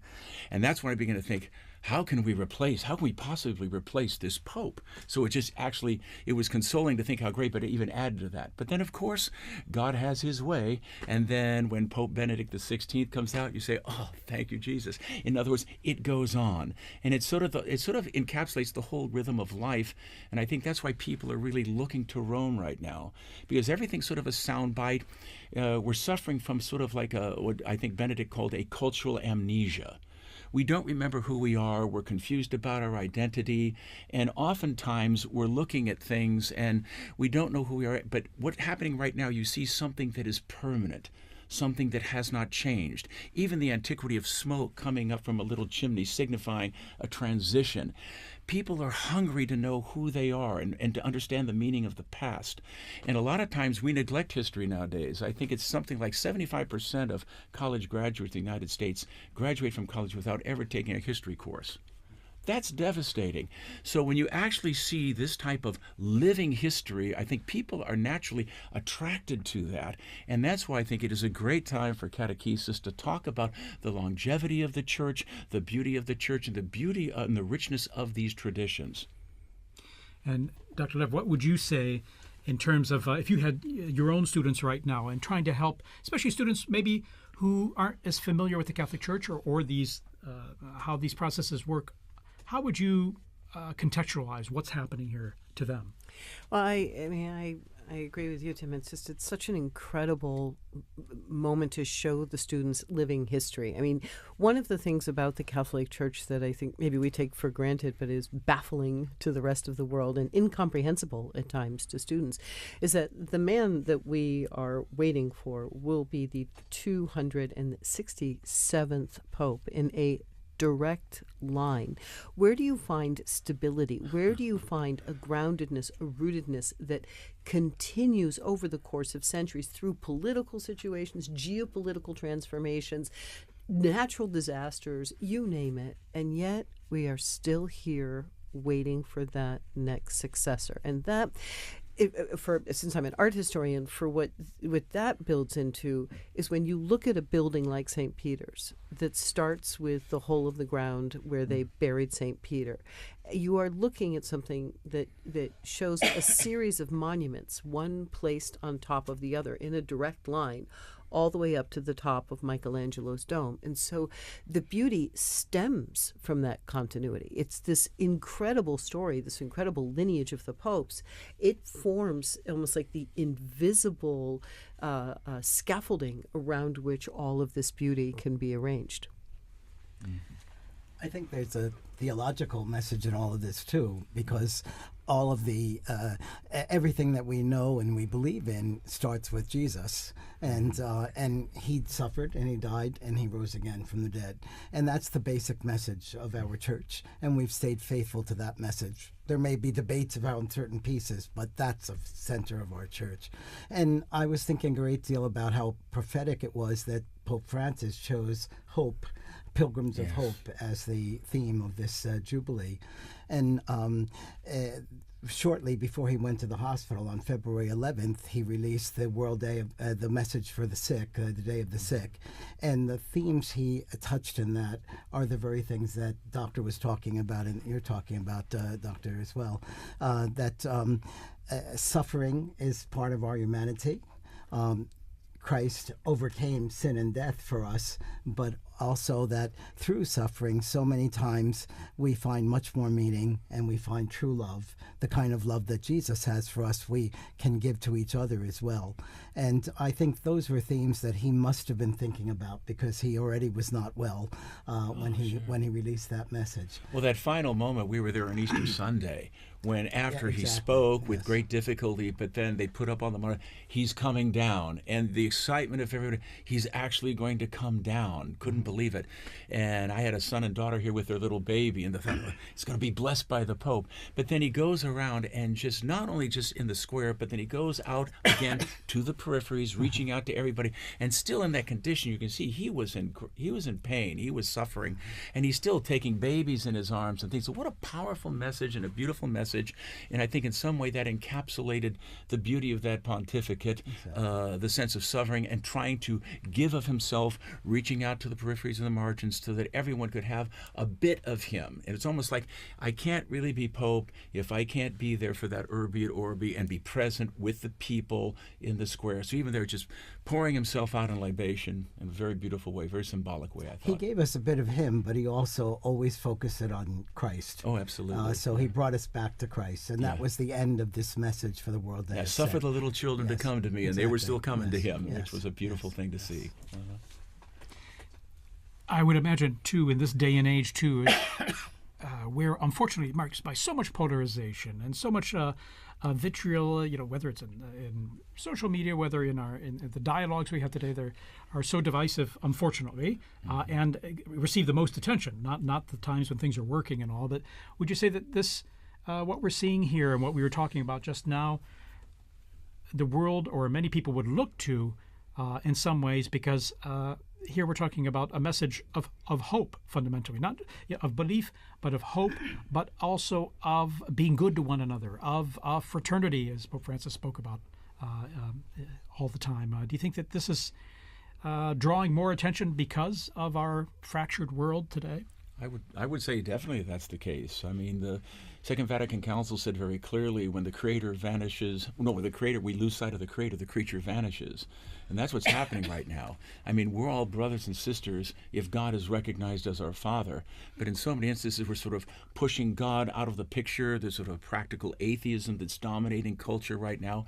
And it shouldn't surprise us then. There's acts of violence. You have the terrible reality of abortion that we're seeing in our world. And all of these things are stemming from the fact that we no longer recognize that we are the product of a loving Creator who has endowed us with intellect, will. We're made in His image and likeness. And that has to be the foundation ultimately for any type of long-lasting peace, etc. And I think the Church, all of us who are Christians, have a serious obligation to try to communicate the dignity of the human person. And you realize the impact that Christianity has had down through the centuries. I mean, everyone loves the Colosseum, but you think what was going on in the Colosseum, talk about there has to be a certain horror when a Christian looks at that. The affront of human dignity would be entertained not only by martyrs, but by men killing and mutilating one another. But Christianity, through Telemachus and others, finally put a stop to that. And the hospitals, the orphanages, all these great things where we show care and concern for those who are suffering, those who are less fortunate, these are all the fruit of a Catholic civilization and a Catholic way of looking at things.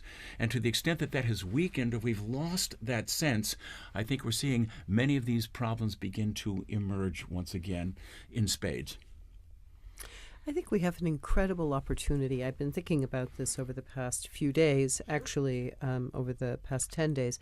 There's so much coverage about division, about politicking, about factions. I mean, the way that this conclave has been presented to the world, it seems like another streaming series. And I think many of the people who are wandering their way into the square are sort of feeling like they get to stand on the outskirts of a Hollywood movie or some sort of tawdry TV show. I think we really have an incredible opportunity to practice what we preach, in that when that new Holy Father comes out, this is the moment that we show unity, that this is really who we are. The Sistine Chapel actually is designed to really convey that message by pairing these two paintings on either side of the cardinal electors, where you have Perugino's delivery of the keys and Botticelli's punishment of Cora. You have the punishment of Cora, where there's this conflict and fighting when Moses wants to pass his authority on to his brother, and the Cora family objects. And then you have Perugino, Matthew 16, you are Peter, and on this rock I will build my church, with the apostles standing around very nicely. So from within the conclave, the first message is to the cardinals themselves: if you accept this, we will have peace, we'll have regeneration. If you fight, we'll have chaos, and that chaos will spread outside. But now, post-Vatican II and our great hour of the laity, it's also our job as the laity to join around the Pope. Politicking is over, factions over. We have a new Holy Father, and will we follow him together and show the world how it's done? I have to agree. I think even what we were talking about before, and even what Father Bender, I think in the square, was talking about with Joe, that social media does play a role in that, because a lot of people, I mean, younger generations, that's where we get a lot of our news, that's where we get a lot of our information, politics, whatever. I mean, even people are following the Smoke Watch through social media.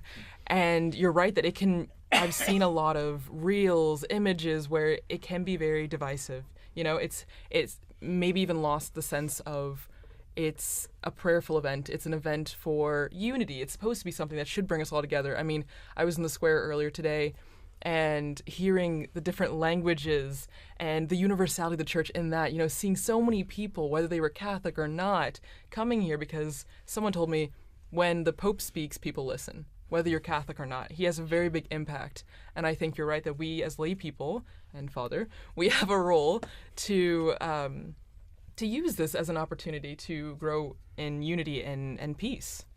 I could give you a very practical example of what you just said. When the Pope speaks, people listen. I worked as an attaché to the permanent mission of the Holy See in Geneva for 19 years. And I have to say, most of the time when they were making the governments made their different speeches, there'd be a buzz in the background, everybody was talking. But when we raised that Holy See flag, they stopped talking. They wanted to know what the Holy See was saying. And I think that wasn't because we were saying it, but it was because that was the Pope speaking. Well, he brings something to the political and the social order that they can't find within themselves. Unfortunately, exactly. There's been an impoverishment of our political discourse. And so the Pope can bring a message that is truly transcendent and goes beyond the different confines within these ideologies that oftentimes are tearing each other apart. And I think we're at a point right now where people are really tired of those ideologies. We think about, Russia and Ukraine and the horrible things going on there, what's going on in Gaza, but to have a voice that is able to communicate a higher purpose and say we need to rise and appeal to the better angels of ourselves. I mean, this is an important thing, and we really need. So whoever gets elected, I think there will be an outpouring of goodwill. There generally is, and I think it'll be a great chance to build unity in all of us because, as Catherine of Siena said, he's our sweet Christ on earth. That's the way we should approach this and rally around him. It could be a great opportunity for we as a church to do what we're supposed to do in bringing the message of the gospel and the salvation and the peace and the joy that is really part of that to a troubled world. Monsignor Vitillo, any experiences you want to share? I mean, you've worked in many international forums at the UN and all, and on behalf of the Holy See there in Geneva as well, in terms of how the papacy and how the words of the Pope are received and taken seriously, whether by believers or non-believers or people of other cultures. Well, my own experience was that many of the UN officials were very, very interested in what the Holy See saw in things. And so many times there'd be private consultations with the papal nuncio and discussions that were not made public, but that really brought to real substance. Some of the discussions that had been going on about nuclear warfare and trying to get a ban on nuclear warfare started out by discussions between some of the world leaders, the UN people, and the papal nuncio at that time, and who's now Cardinal Silvano Tomasi, whom I was working with. So I think that's a good way of working. And a lot of times people are saying, well, why isn't the Holy See making a statement against this or that or condemning so-and-so? That's not the style of the Holy Father. And so we need to keep that style. And Cardinal Ray, I think, described perfectly in his homily, both for the funeral homily, but then especially the other day for the election of the Pope, the character of what we're looking for in a Pope. All popes, not just this next one. But so much he pointed about how this is not only for internal, this is for the whole world, and we need a person that can bring about peace in the whole world. Amen. I would even say this is a good opportunity then to really talk about how diverse the College of Cardinals and the cardinal electors that are in the Sistine Chapel right now as we're waiting for the smoke. I mean, I saw the numbers that I think there's at least 15 countries that have cardinals participating in a conclave for the first time ever, which is such a beautiful thing. I mean, as we're saying, talking about unity and peace and reaching out to people, I mean, that's a legacy or an example of the universality of the church. And I don't know if you guys want to touch on that, but that's just something super unique about this conclave. Well, it is the largest in history, and it's great. He always talked about going out to peripheries, and even in terms of selections of cardinals, that's what he did. And so I think there'll be definitely a certain richness that we have in this particular conclave, that there are so many cardinals from so many different diverse parts of the world, some which may not have been represented within the College of Cardinals before. So that'll be part of, I think, Pope Francis's legacy. And so that's one of the reasons why I think predictions are ridiculous at this time. They generally are. I remember when John Paul got elected, we had a sheet of newspaper with 30 of the top candidates, and there was no Karl Wojtyła in that list. And so if it was true then, it's even more true now. Yes, the scorecard is the scorecard mentality, but it's an old one. It's been around in Rome forever. I think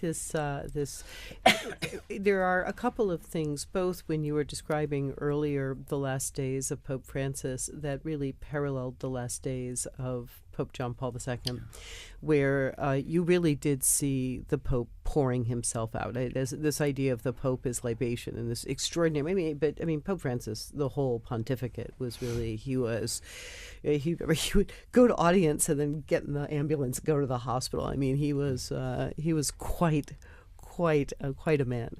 But that those last days where everybody could see the Pope giving himself completely to his people, to his flock. First of all, in a world where we're getting very confused about age and the value of people as they are older, I think that's a beautiful parallelism.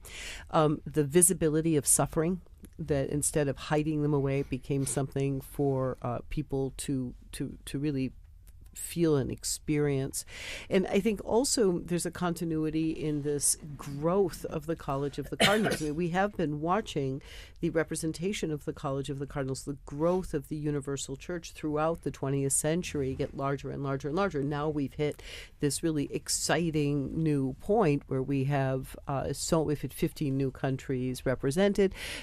We have voices coming from all over. But again, the plan was always that, and it really shouldn't be surprising. Forgive me if I bring everything back to art, but it's the only thing I know.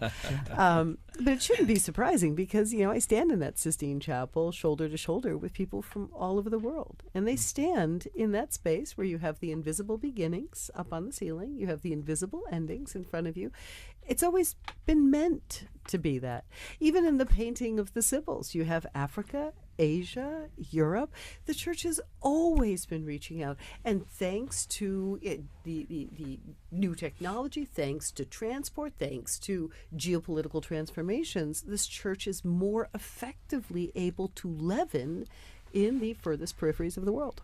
In fact, it really struck me seeing the cardinals one by one taking their oath there in the Sistine Chapel, and just the diversity of their backgrounds and cultures that just was really striking. And what struck me too, just watching them one by one, in some ways they look like ordinary people in beautiful vestments and all, but one of them will be wearing white, most likely following this vote. And it's amazing how they can kind of take on, or the office takes a hold of them in a sense, or that they become, I don't want to say new people, but there's almost the ministry and the role they've accepted and are taking on becomes part of who they are, and it's almost like they take on a new and living personality, isn't it? Historically, that's true. There have been a number of elections where they picked men that they thought would be transitional for a short time, and then they get in there. Of course, the whole church is praying for them at every Mass. So you have tons of prayer coming in. But they are energized by that. And some of the most dynamic popes that we had, they thought were going to be very short. I mean, Pius V was supposed to be a very short reign. Even someone like John the 23rd, who shocked everyone. I'm going to call the ecumenical council. And all of a sudden, announce that on St. Paul. And everyone's, what? What are you doing? You're supposed to be transitional. But here he goes, and he just goes through it. Now, he didn't see it to the end, but Paul VI came on. But no, this is common. But even like back in Acts of the Apostles, when Peter was in prison, the whole church was praying for Peter. And we continue to do that. And I think there were a lot of graces flow into the person of the Holy Father. I mean, what an incredible office, what a burden to bear. I think that every morning you wake up and you're responsible for the Catholic Church throughout the entire world, all the dioceses, all the different things that are going on. That's why it's really crucial, whoever gets elected, we immediately need to be praying fervently for him, for his strength, for his insight, for his courage, and that he will have a successful pontificate in the full spiritual sense of what we mean by success. I really do think, though, he does leave himself behind. I mean, it's exactly what you said. He will not be the same man who goes into the room of tears when he comes out. He will have a new name. Everything gets left behind in that little room. His habits, his friends, his usual bedtime. It all goes away as the new man with a new name comes out. And he comes out. What do we see him wearing? We see him in that white cassock. I mean, he is literally, it's like the baptismal new returned, and then that red stole. That it's just this heavy red stole. I always see people looking at it like, oh, well, if you sold that thing, you could probably blah blah blah blah blah. But I mean, look at it. It's not an accident. They got plenty of light polyester stoles. You've got this brocade blood red. This is the burden. This is what he has to carry. So we see him walk out there, not Pizza Ball or Tagle or whatever the name of people that are throwing. He's not that person anymore. He's someone new. And in that transformation, I think that's also, while terrifying for him, it's also liberating, because it just allows him to be the servant of God. Let's remember that that Jesus prepared Peter for that, and also all the apostles, the bishops, by teaching them service at that Last Supper and showing them service by washing their feet.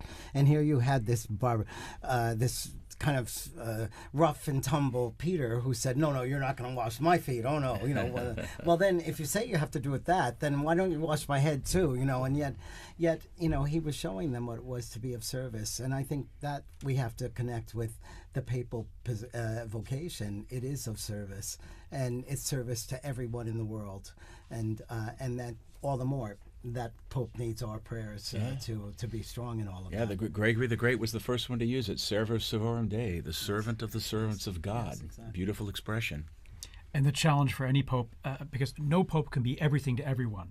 Everyone has expectations, and some say, well, I like this about this pope and this about that pope, but no pope can be everything to everyone. They've got to have their own personality, which is transformed, as we say, not only the personality, but their being is transformed by taking on the office. But at the same time, we have to look forward to what their own strengths are, and then also be conscious of the incredibly complex, delicate role of being Pope and holding this church together, which is so diverse and so global. Well, and I think actually, Dr.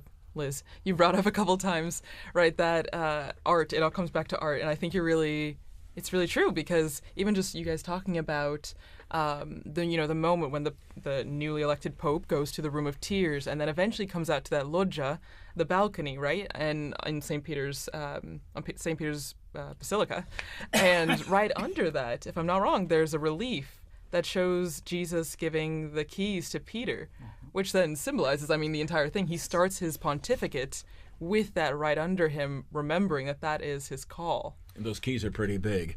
Yeah. They're pretty heavy. Yeah. And those keys were to forgive sins. Exactly.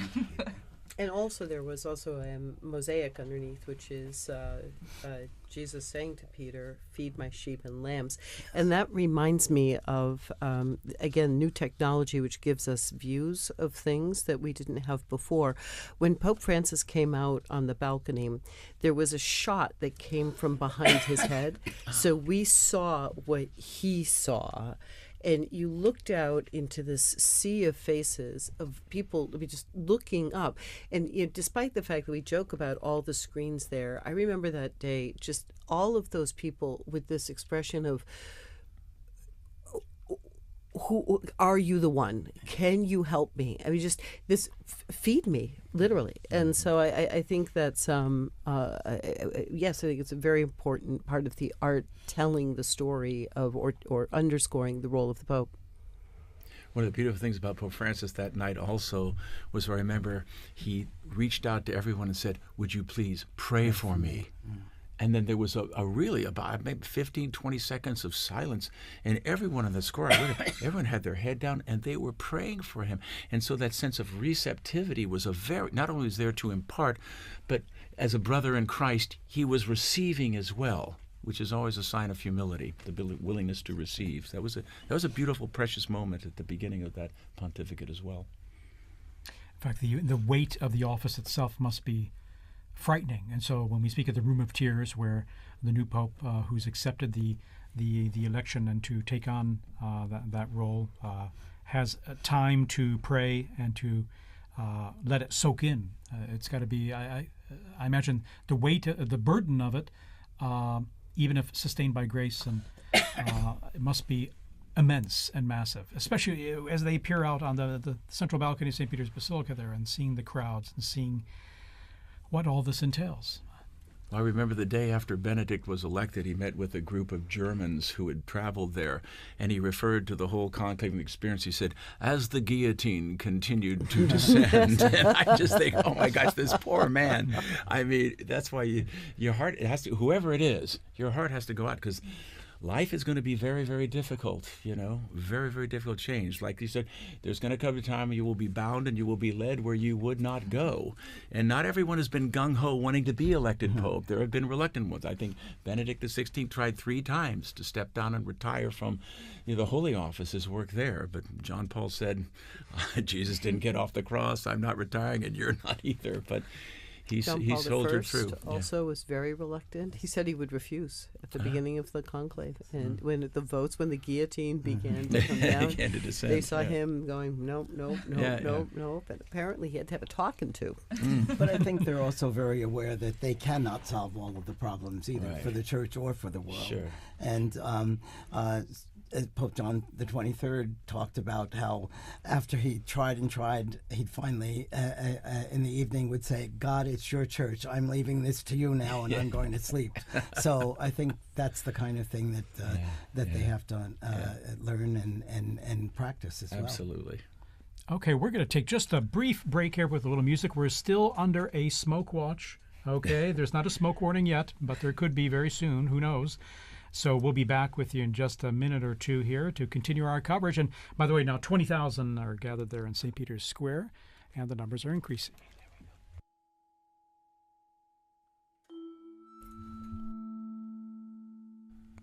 Before saying goodbye, we just want to also thank Dr. O'Donnell for joining us today, because he's going to be with his students from Christendom College to see whatever smoke comes out. So thank you so much. A joy to be with you. God bless you all. Thank you so for the much. great work you're doing here. Appreciate it very much.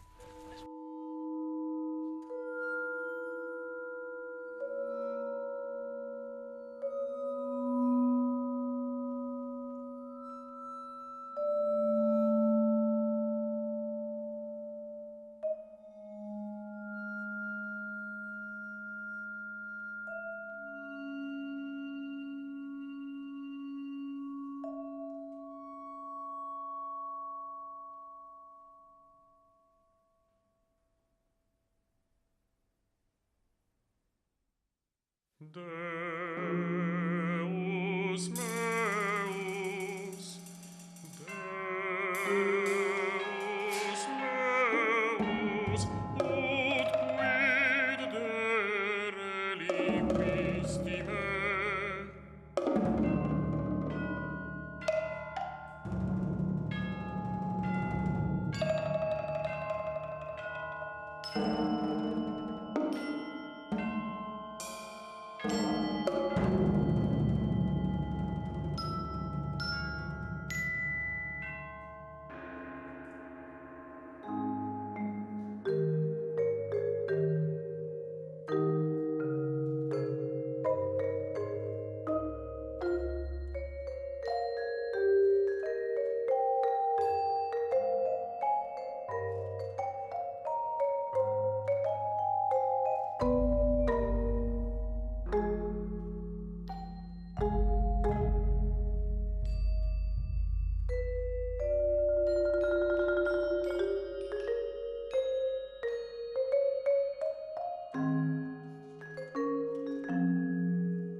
Боже мій, чому ти мене покинув? Boże mój, czemuś mnie opuścił?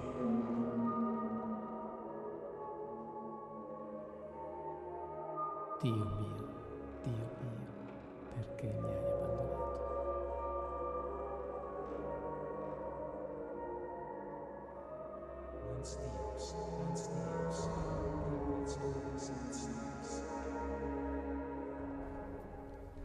So after that wonderful little music break, we have information that the numbers in the square continue to rise, and just looking back, I want us to think about where we were the last conclave, or the last couple of conclaves, because as we were talking about before, times have changed, but the smoke remains the same, the chimney remains the same. But do you guys all remember where you were? Let's say for the conclave that elected John Paul II, because maybe people remember Benedict XVI. But John Paul II, I was not born yet, so. Ouch.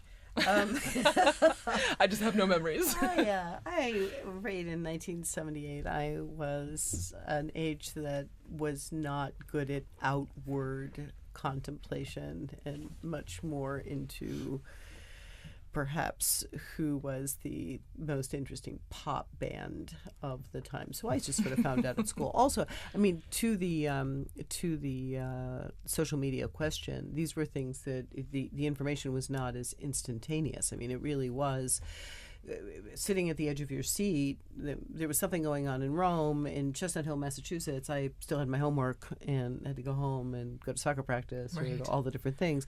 And so I think there's much less of a sense of where I was, because I was really so far away from it. I was going to say, we take for granted today instant communication, instant everything. And I find difficulty sometimes trying to say, well, what was it like before we had that sort of instant communication, high-res, super high-res, instant images? And so it was a different time than, of course, I was kind of, maybe 8th grade or something. And, so it was I don't remember too much of that conclave. But at the same time, it was a different time, of course, as you mentioned, because the media and instant communication wasn't what it is today.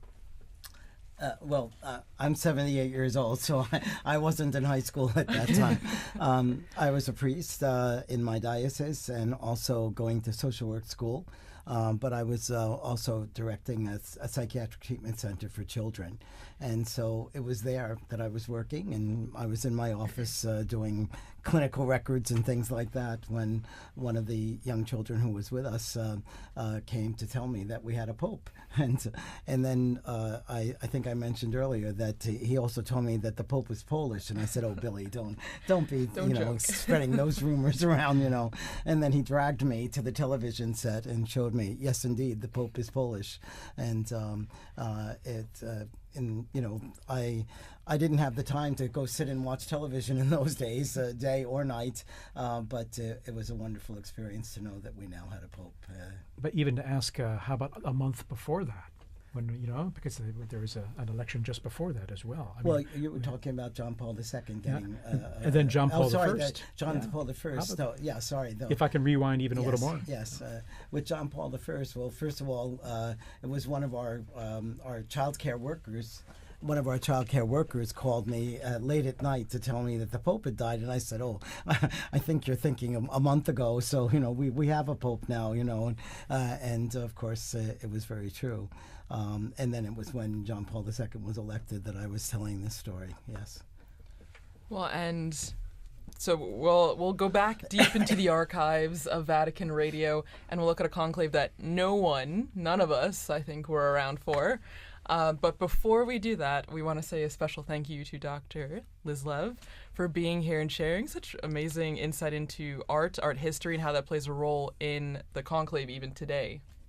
Well, it's been really great to be here. I mean, in a certain sense, you guys are the nerve center of it all. So it's an honor, actually, to be able to sit here and, of course, to really have the possibility to talk in a way that it's much harder. We do our best out there I think there's a whole squad of us out there trying to do our best in the secular media, but to really be able to talk about what it means to be the servant of God, what it means for Peter to have died here, what it means for these cardinals. I mean, it's so nice to be able to really talk about the true weight and importance of prayer and how we must pray for the Pope. So thank you for really, it's like a cleanse to come here. I'm ready to go back out and face questions about whether or not this conclave is like the movie.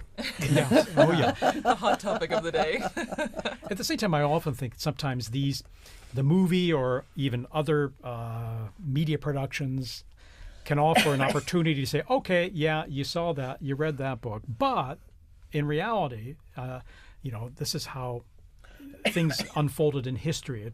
So sometimes I like to look at it as like, okay, we can use it as an opportunity to say, well, it's not exactly that way, but at the same time, some elements are true, some are not, but this is how it works. It's and it's created certainly helped generate interest, I would say, and so I guess we have to.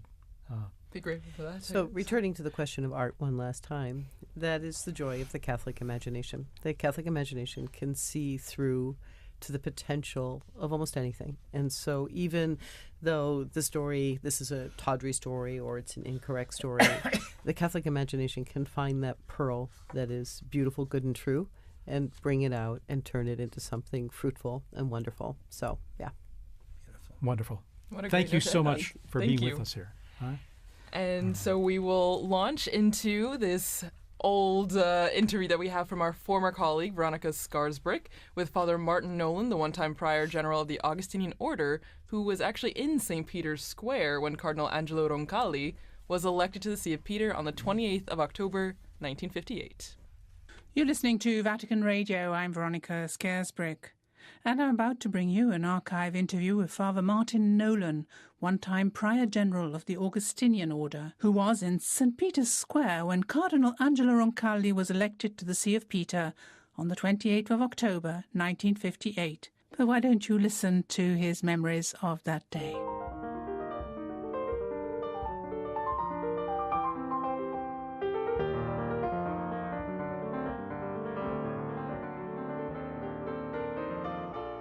I think that really it's a memory of contrasts because Pius XII, as you know, was a man who greatly impressed the people by, I suppose, his isolation as well as everything else. It was very hard to get a private audience with him or to meet him personally, and so people, especially in Rome, adulated him as they saw him carried in on the Sedia Gestatoria at that time. So that when eventually he died, there was great mourning and regret. He died in Casa Gandolfo, and I remember well the day. And when eventually the conclave was called and the new pope was announced, people were, I suppose, almost visibly disappointed because the new pope didn't have the figure or the dignity, apparently, at first, of the pope that the church had lost. You said that you remember well the day that the Pope died. Why? Well, because there was a great amount of hoopla in the press. In fact, the Pope was out in Casa Gandolfo, as was usual, for his summer break, and some papers announced his death before he died. there was a certain amount of media scandalous coverage, especially because at that time the Pope in Castel Gandolfo was almost segregated from other parts of the church, because he had his own kind of curia that ran Castel Gandolfo, Mother Pasqualina and some Jesuit fathers and a few others, and his own Dr. Galeazzi Lisi. And the communication between them and the media was not great, so that apparently some of the press anticipated his death, and others then, when he died, had many stories about it. Getting back to Pope John the 23rd, you said that people were a bit disappointed to start with. I mean, we got this portly new Pope instead of the austere and elegant figure of Pius XII, who introduced a whole new style into the papacy. That's right. I remember I was in the square the night that he was elected. And as far as I remember, it took several days to elect him. There was confusion about the white and the black smoke. Nobody could quite make out which was white and which was black. But eventually the feeling got around that he was going to be elected, and I was over there when he was announced. You knew who he was? No, I did not know who he was. In fact, most people didn't know who he was, because the announcement at that time was made in Latin. You know, Annuncio vobis Gaudium Magnum, I announce your great joy. We have then elected a pope, and then they name him. But the people around me were saying, who is this man? Who is he? We've never heard of him before. And when eventually he arrived on the loggia, and they saw this tiny figure barely able to look over the parapet, you know, they were saying, Why? We have smoke in St. Peter's Square now, so we will come back, and it looks to be white. We have Look a at that pope. smoke streaming out. This is good. This is incredible news here, coming up here on 6:08 p.m. here in Rome at the Vatican, and we have white smoke streaming out. And you can hear the chimney. crowds. And we hear the crowds applauding there. As you can see, now we got the camera work on there. Just this crowds of people crying. is amazing. Here we are. And celebrating this special moment. Yeah, it's so white, so... There was a brief moment where we were a little unsure, but it is confirmed it is white smoke. We have white smoke here. A smoke warning. A smoke And warning. that's We're no white longer smoke. watching. Oh my goodness, I was walking out the door. We're back with Dr. Come back, Dr. I'm still out of breath from racing up here. I can't believe it. I'm actually I'm flabbergasted. surprised Honestly. as well, because given the complexity of the reality we were talking about, Exactly. and the many issues and the diversity. But here we are, and look at our drone footage there. We're just cruising over the roof of the Sistine Chapel. Wow. We see the crowds. The bells ringing. The bells are ringing. It is 100% white smoke. The white smoke. And I mean, as we were talking about before, the crowds are... it's the square's packed. Yes. It's incredible. And that's probably small compared to what's coming in now. And that smoke just scared away our seagulls there, the little family there that was just relaxing on Sistine Chapel roof there. But actually, as you mentioned at the beginning, TJ, it seemed like they did know. They came back just for the white smoke. Indeed. In fact, maybe they were giving us a kind of a secret, a bit of information that they knew that we didn't know. But here we are. And then a spectacular, sunny, brilliant evening here. And you can even see from the perspective of the crowds there in St. Peter's Square, the white smoke billowing from the chimney, even as the sun starts going down behind the dome of St. Peter's there. Well, thanks be to God. Honestly. And this smoke will last at least about 6 minutes, 6.5 minutes. And with a light breeze there in the square, we can see it billowing down towards the square. And we've got now basically about, it's going to be 45 minutes to at least an hour at least before the new Pope, just elected, So before we will know who... to greet everyone. And so there's huge anticipation, naturally, of who will the new successor of St. Peter be. Well, and I mean, as we were talking about before, you see the crowds filling the squares, but also the different people who have come. I mean, you can see the flags waving, people smiling. It's a big sign of, the universality of the church, but then also just how supportive people are in sense of being here for this moment. And now we're going to have an invasion of Romans. They're going to be coming in. Yes. And no, it's only natural and normal. I mean, you live here, So those who And can he's will their be. bishop too. What's that? He's their bishop too. don't Of course, forget. he's their bishop. There you go. And so they're going to be streaming into the square now. It's going to be filling up. It will make for some interesting traffic around my house because if my recollection is correct, when they couldn't get any further, they just left their cars in the road. There you go. So And there you are. They were Yeah. they were just there. Just stop the cars. in the road. But Oh my you know, goodness. there's nowhere else to go. That's except true. for here. That's So true. Look at that billowing, thick white smoke there. Oh wow. All the different I flags. love the people ready with their flags just in Yes, case. yes. My Not daughter waiting. said that the election of Pope Benedict XVI, her closest friend, they went to school right around the corner here, and her closest friend was German. And they went running out into the square, and out comes Joseph Ratzinger. She said her friend had this teeny tiny little, teenage girl purse. She pulled out of this purse this flag, this enormous flag. It was suddenly waving a German my flag. goodness. So apparently a lot of people come prepared. Yeah, that's the thing, because you just never know. I mean, when I was in the square earlier, people thought, oh, no, it might be a longer time. It could take, days. yeah. You just don't know. You just don't know. Yeah, you just don't know. In fact, I didn't know what to expect. At the same time, it's a wonderful surprise here to see the white smoke billowing there. And so after just, day and a half, basically. Yeah. And here we are. It does with- make you feel like there's a wonderful sense of the noise stopped, the cameras went off, they went into the chapel, they prayed, and the Holy Spirit spoke. I mean, Yeah. it just really gives us a great sense of confidence. 100%. And indeed, this hope that's being realized, that we have a new shepherd, so to speak, someone to take on the reins there and to accompany us on this journey of our life journey. And it will be fascinating to see. As I say, you see the central lodge of St. Peter's Basilica. You see that's where the new pope will be appearing, as he traditionally does, to be announced that Habemus Papam, that we have a pope. And then the big surprise will be as he proceeds towards the central loggia, and we see who that cardinal is, now dressed in white. Well, and for many people, they might be thinking, okay, why is there this long wait, as you mentioned, Thaddeus? Why is there this long wait in between when we see the white smoke and when the new pope, comes out into the loggia? And it's because there's a process that's going on right now. There is a very long process, which will be the oath of allegiance of the cardinals, of which there are 132 now. And we saw how long it took for the oath to be for the oath of for the conclave. I'm imagining it will take about that length for the oath of allegiance. Well, and also, Liz, you had mentioned before, way before in our discussion, the Room of Tears, which has become very essential right now. So right now the new pope would have gone.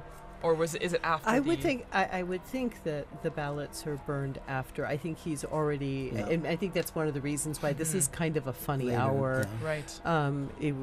As it got to be past 5, I was thinking, well, I guess now we have to wait until 7. But I think this must have been the time that he spent in that Room of Tears, thinking about preparing himself for what is. Look at that square, and that square is it's a microcosm of the millions, if not billions, who are watching, all of them fixed to see, some of them already Christians, Catholics, but other people who are really searching. And there is so much searching going on in the world. I don't know how many of the people that I've been working with in the secular media circles who talk about, well, I used to be Catholic, or I went to Catholic school, or I was an altar boy, or I was this. But they somehow feel this moment as still their own. It's a funny thing about those sacraments, right, Father? It's like hard to get rid of those. And so he's also the father to those Of people all and, of them, and to all the others who don't even know that That's they're right. orphaned yet. So all the people we pray for on Good Fridays. Exactly. Yes. And there's also a real life need going on in the Room of Tears as well, because probably the tailors are very busy adjusting one of those cassocks to be able, for the new pope to be able to wear out until the loggia. Oh, and don't forget the barber. They Yes. keep a barber back there just in case he needs like a shave and a trim or something, because like some of them show up scruffy for the conclave. They're not expecting it, so apparently they've got a barber back there. also sworn to secrecy. But these are incredible moments, aren't they? You know. Wow.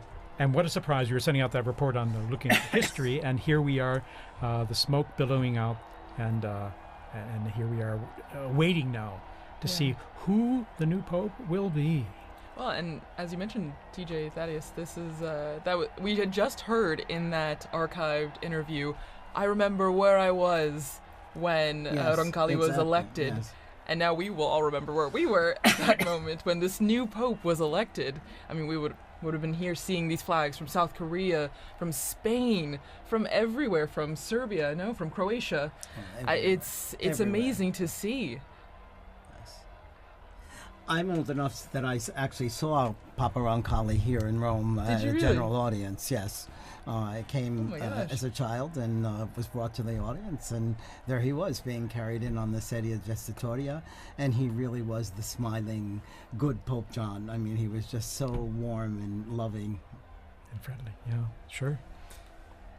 Well, and, as we're waiting for the moment when we will meet the new Pope for the first time, it's just a moment of reflection, I think, also of, as we were talking about before, the impact and what the significance means. And I mean, just thinking about, there will be one country, one group of people that are in the square thinking, that's someone from my country, or that's someone that I can, relate to, because it will be someone who is from potentially a country that's being represented right now with the flags waving. Indeed. And the process begins when the official announcement in Latin is made that we have a new pope, and he appears on the balcony, offers his own words. Okay, we're going to go straight away here to Joe Tulloch, our co-worker and colleague here in the square. Joe, tell us about what it's like down there in the square. You're there among the crowds. Yeah, it's crazy. It's a lot harder to hear you than it was last time when you called me. A lot more noise. Immediately, as soon as we saw that white smoke, a huge cheer went up. Huge cheer. So much noise. So many people already arriving.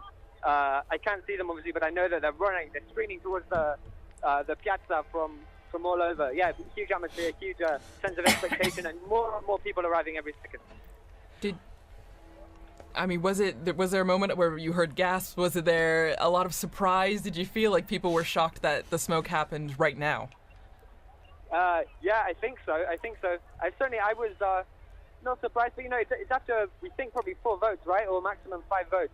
So it's definitely a fairly quick election. People overjoyed, people surprised, all kinds of emotions. How about yourself? Where were you when that smoke started coming out?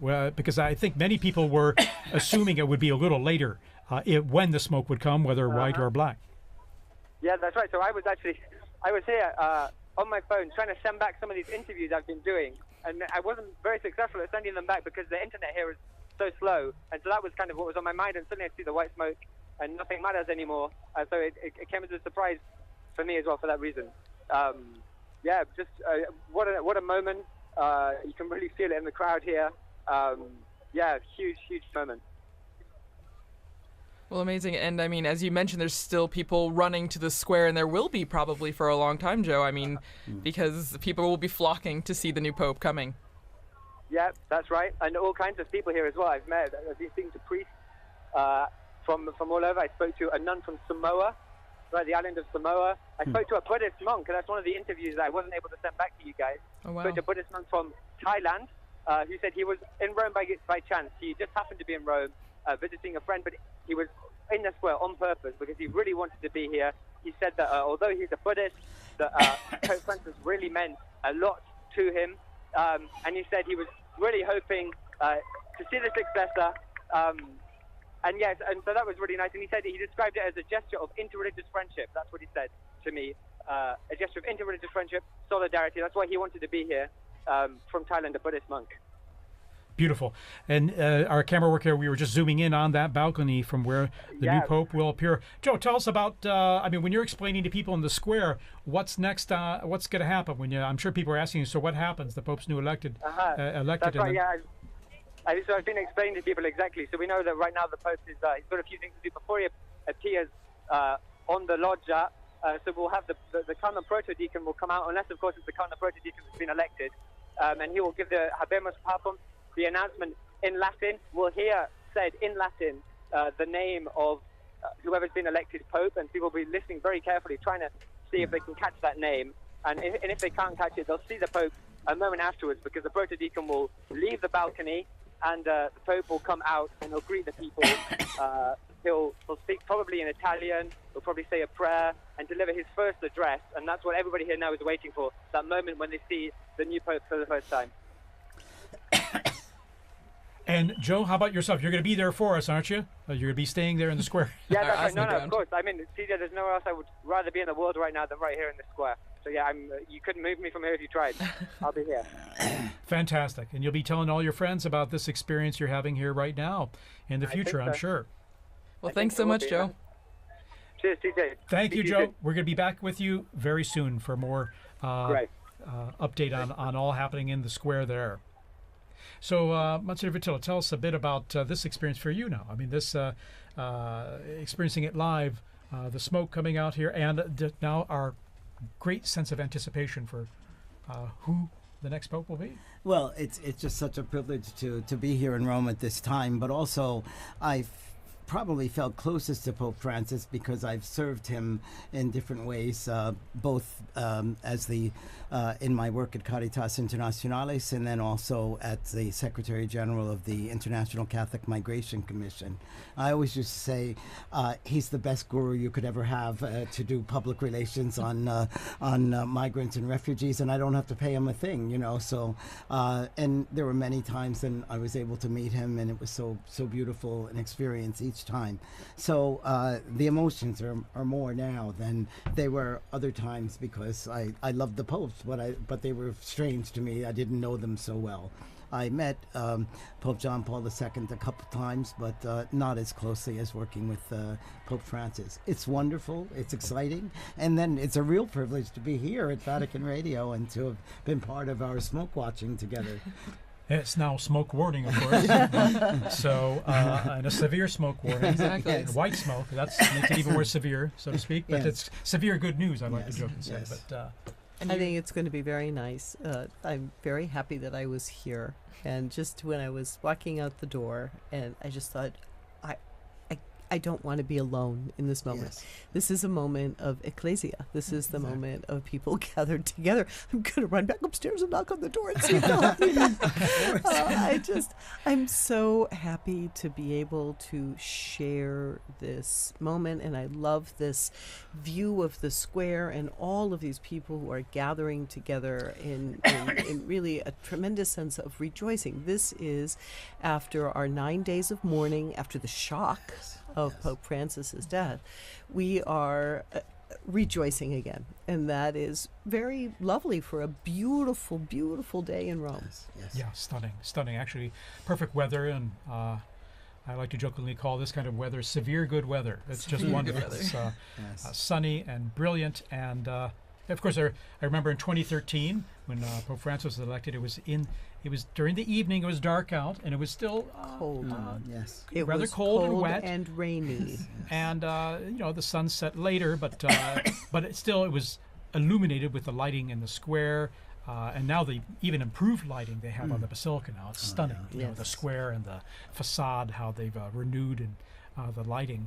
But then it was illuminated by all the phones being held up and all. But here we have the brilliant sunlight illuminating all the people there in the square and growing in number. And now, Dr. Lev, tell us a bit about, I was thinking, the central loggia of the Basilica there, and even the history behind it of the popes appearing from that loggia, from that balcony, and giving their most solemn blessing, Urbi et Orbi, which the new pope will impart after he greets the crowds there, that solemn blessing to the city, in Latin, to the city and the world, impart after he greets the crowds there, that solemn blessing to the city, in Latin, to the city and the world.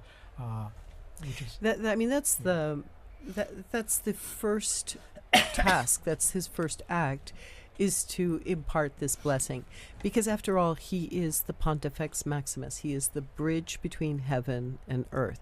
So today we'll see him in the facade of St. Peter's. And that facade, which was built, a beautiful construction by Carlo Maderno from 1612. But even in some of the buildings in Rome, you might not recognize, actually have a loggia of benedictions. So there's a sort of strange side transept on St. John Lateran, because when the popes lived over there, that was where the pope would come out for the Orbi et Orbi blessing. Or even the church of San Marco in Piazza Venezia, where Pope Paul II lived, he also had a loggia of the benedictions placed into his, house / church / because the popes weren't officially living in the Vatican. And then even, what it means to have the Pope on that balcony. If we were in the early 20th century, the first conclaves of the 20th century, there was no Pope on the balcony, because during the so-called Roman question, after the unification of Italy in 1870, during those conclaves, while the newly formed Italian state and the ousted papal state confined within the walls of the Vatican, their tensions between the two of them meant that they would hold the conclave, send out some smoke, but you had to wait. You would not see the Pope appear in the square. And so when Pius XI appeared in that loggia, it was already a statement that things were about to change. So it's a very, very, very exciting moment. I remember, I think it was 2005, all the cardinals, when they first started to have lots and lots of cardinals, they were all trying to fit out on those openings of the balcony, and you were kind of looking at a couple of them like, that looks a little precarious. Yes. So let's hope they've worked out the placement, the placement out on the balconies this time. Absolutely. Here we're seeing a long shot there, and crowds coming down the main avenue via the Conciliazione. There are security checks, of course, which is one reason that the crowds may kind of trickle in more than be running into the square. Unfortunately, it's absolutely necessary nowadays. So sure, you could see them coming from the security now. So there's a metal check and all, so we have to ensure the safety and security there in the square. So. Well, and as we're seeing all this jubilation and excitement, sadly, we have to say goodbye to Liz. I'm like those sports stars that keep quitting and then coming back. I mean, you'll probably see me back in like another 15 minutes. Yeah, you are welcome to come back. Or a bit like the seagull coming in and around the chimney. I really liked the sports star comparison better, but I'll handle seagull. Okay. Thank you so much once again. I'm so happy we got to share this moment together. Thank you for being here with us. Well, and as Liz mentioned before, when we were talking about what is happening now, what takes so long, I mean, according to John Paul II, I believe his Apostolic Constitution, right, Universi Dominici Gregis, there's a process that's happening, and it starts with the rite of acceptance, which already happened, because that's when we know we get the white smoke, because the Pope, the man that was elected, had to say yes. And has to sign and have it certified. Exactly. So isn't that, it's beautiful, right? We always talk about free will in the Catholic Church. Yes. He could say no, but this means that whoever we will see on the loggia has agreed, has said yes to this. And as you can hear, the crowds are coming, and we see... and we see the pontifical band there coming out, and the Swiss Guards, of course. There's always a traditional salute of the Vatican hymn or anthem to celebrate the occasion. It's part of the festivity of it, and we hear they're playing already and coming out there all in full uniform. Well, and it's special. It's special too because these last more than 2 weeks, we've had the Swiss Guards present for certain things, but now they have a Pope once again that they are protecting. That is their role. That is their mission, right? To be where the Pope is and to protect him. And so this is extra special because now we see them coming out again to the piazza because we will have a Pope. Yes. I live with 21 other priests at a residence, so all of us work in the Curia, and we've been sharing at breakfast how hard it is in the morning when we're celebrating Mass, and there's always a prayer in the canon of the Mass for the Pope. And, we now have to skip over that, and it's like your tongue doesn't stop, So now we can pray once again for the Pope as well. Exactly. Well, our predecessor popes can pray for us as well. Exactly. Intercede in ways that I'm sure of. We hope and pray for sure. So again, the bands here will be coming in and playing the anthems, the hymns when the new Pope appears, just like the Urbi et Orbi on an Easter or Christmas or solemn occasions. That's right. And so it's it's to be expected at this time, and we probably have another, it's at least a half hour before the earliest the new Pope will appear from the central balcony there. But also during this time too, there will be prayer too, and certainly the new Pope will be praying, but also the cardinals will be praying with him too. And we will all be praying as well. Everyone in the square will be praying. Yes, exactly. Around the world. All of you watching and listening from home, will you join in prayer as well for this moment? We do indeed. You can be sure even the new Pope hears all this in the background because it's a lot of strong sound that's coming up there and then propagating up into the areas there in the buildings and just outside the loggia there as well. You can hear that. I know that from experience. Right. The sounds of the streets, the sounds of the square. Well, and it must be a sign of. I mean, they must feel encouraged hearing the cheers, the music, because this is a big moment for anyone. And then to come out into the loggia and see thousands upon thousands of people. I mean, if public speaking is not your thing, that would be very intimidating.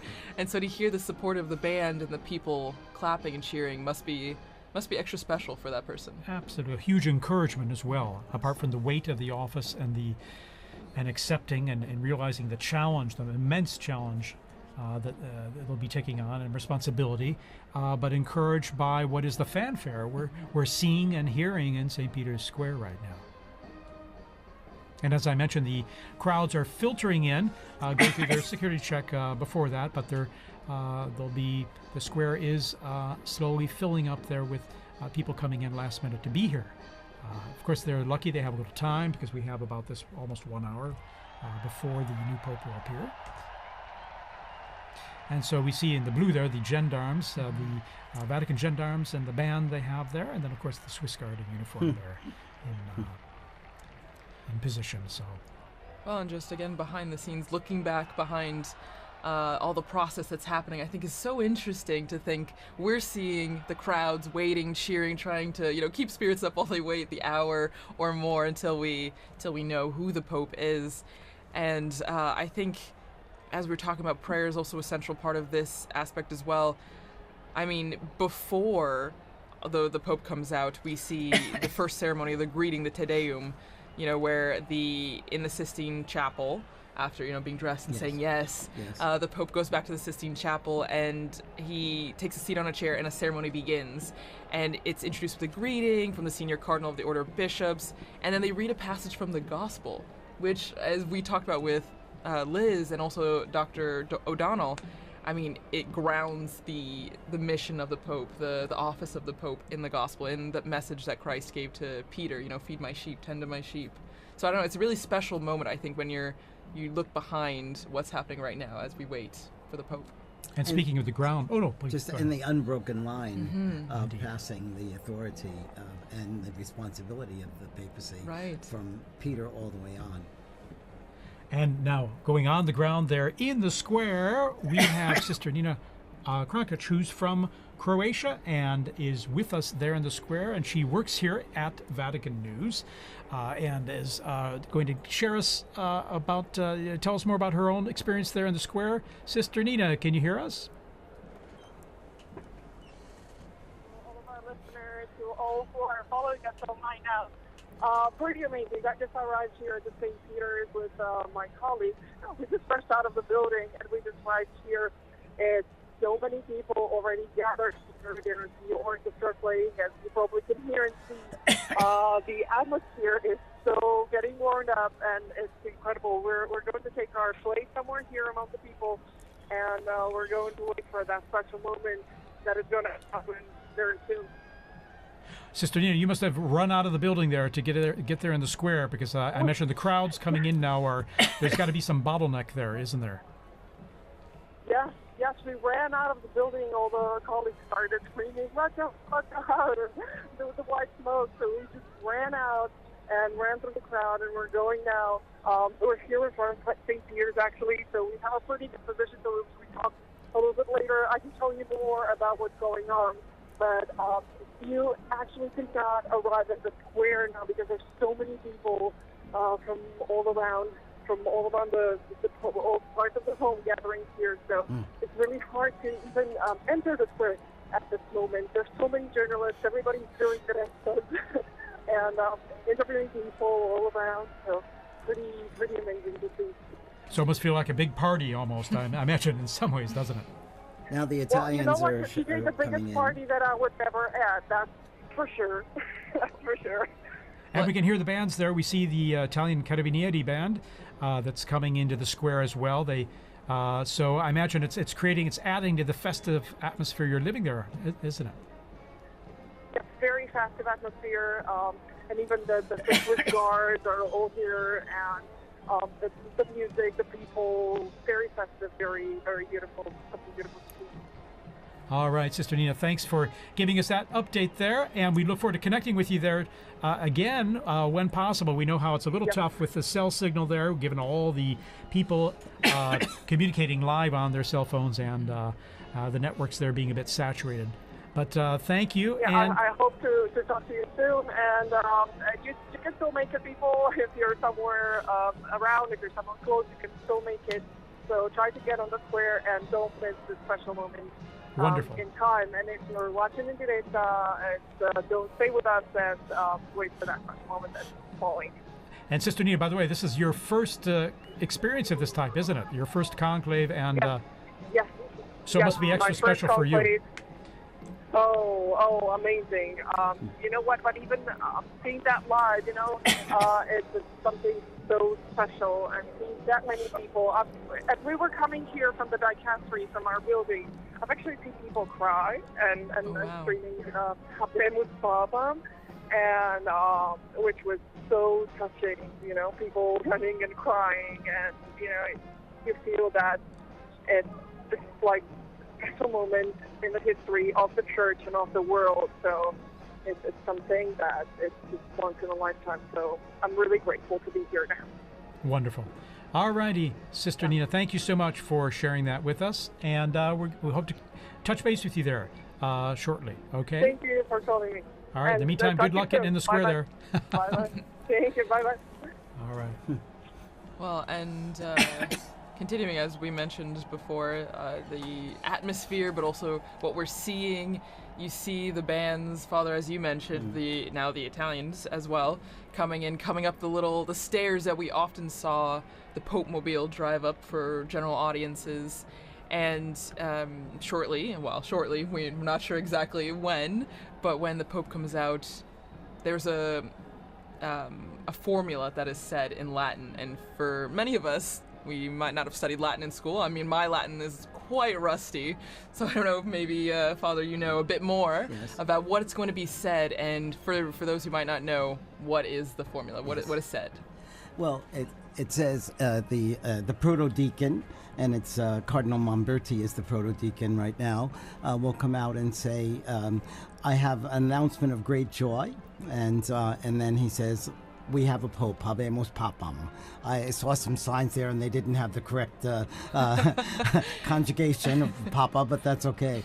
The fact is, the news is and it's almost universal language now in terms of communicating the fact that we now have a pope. And then after that, he announces the name that he's taken. Yes, in Latin. Yeah. And so I'll tell you a funny story of that, too. A friend of mine was in the square when Paul VI was elected. And he was standing, he's from the U.S., he was a student at the North American College. Oh, yeah. And no, it was when John Paul II was elected. And he was standing next to an Italian woman, and they announced that the Pope was from Polonia, and this Italian woman crossed herself and said, "Grazie a Dio da Bologna." Da Bologna. That guy from Bologna. Yes. You can hear Polonia in Italian meaning Poland. Yes. Yeah, it's tricky. If you don't know Italian or Latin, it might be a bit confusing. But no, it's extra special, and as you mentioned, I mean, I remember watching with some of my colleagues here at the start of this week some of the compilations from the Habemus Papams that we have video or audio of, which is only in the last, just over 100 years that we have video, and it's been really interesting because whether you know Latin or not, you know that phrase and you know what it means. And so it's a big signal to a new chapter in the church. And I'm thinking that the last announcement was by Cardinal Jean-Louis Touron, whom I worked with a great deal. Oh, wow. And he made that announcement, and it was so good. And he's gone home to heaven, but I'm sure he's now rejoicing once again tonight. That's right. I remember him very well when he announced introduced Pope Francis, and I remember even hearing his name. I was wondering who, and then I looked it up very quickly because as always, it's a surprise. Right. It's a surprise, and you don't know, because we have such a list of people, and as we've said throughout this entire Smoke Watch, that it's the Holy Spirit that guides the decision, and so we don't know till that moment. Here we see a formation of the Italian military bands, Yes. Wow. Guardia Finanza, Carabinieri, and then of course the gendarmes, the Vatican Gendarmerie, their own band, and then we have the Swiss Guards all in position there. We see the usually at a point after the Pope appears, so there'll be a mutual salute of both national anthems and hymns. The retired papal preacher, and also then there's Cardinal Raniero Cantalamessa looking at his phone there. We see technology, and then Capuchin Cardinal there, and also Cardinal Sean from Boston. Exactly, O'Malley. Exactly, Sean O'Malley. Yes, O'Malley. So here we are. The bands are playing, and we have an introduction here to the Vatican anthem. Oh no, the Italian anthem. Sorry about that. That's true. So the hymns, the songs will be going on until we hear that famous line, Habemus Papam, and we see the Pope come out on the balcony. So we're hearing notes from the Italian national anthem, Fratelli d'Italia.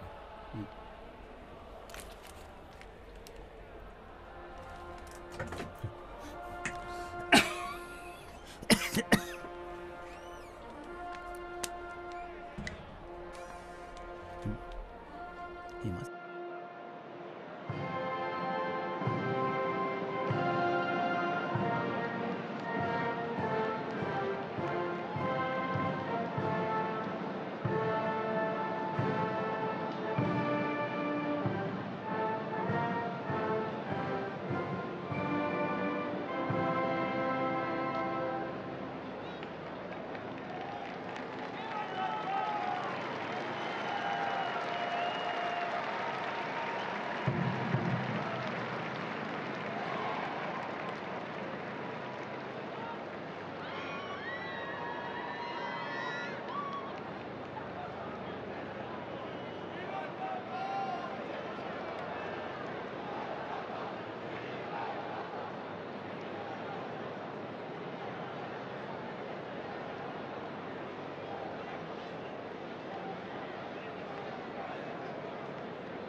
And we've just heard those, the Vatican hymn and then the Italian national anthem played, mutual salute between the two groups of bands. And now the mutual salute and greeting of both. This is just like when we see at Easter and at Christmas, the Urbi et Orbi. During the Urbi et Orbi, when the Pope gives his blessing to the city and to the world. And before that, his Christmas or Easter message.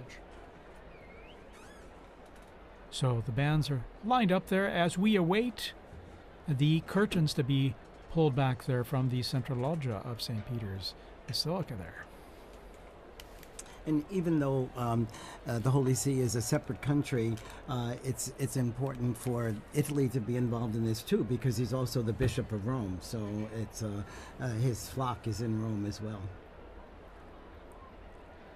Actually, just now taking off my headphones to hear some of the ambient sound, you could hear kind of the craziness that's going on outside. You could hear helicopters, ambulances, fire trucks, everything. And so, I mean, even at the end of Via Conciliazione, where we are, you can hear the excitement and the festivities that are happening outside.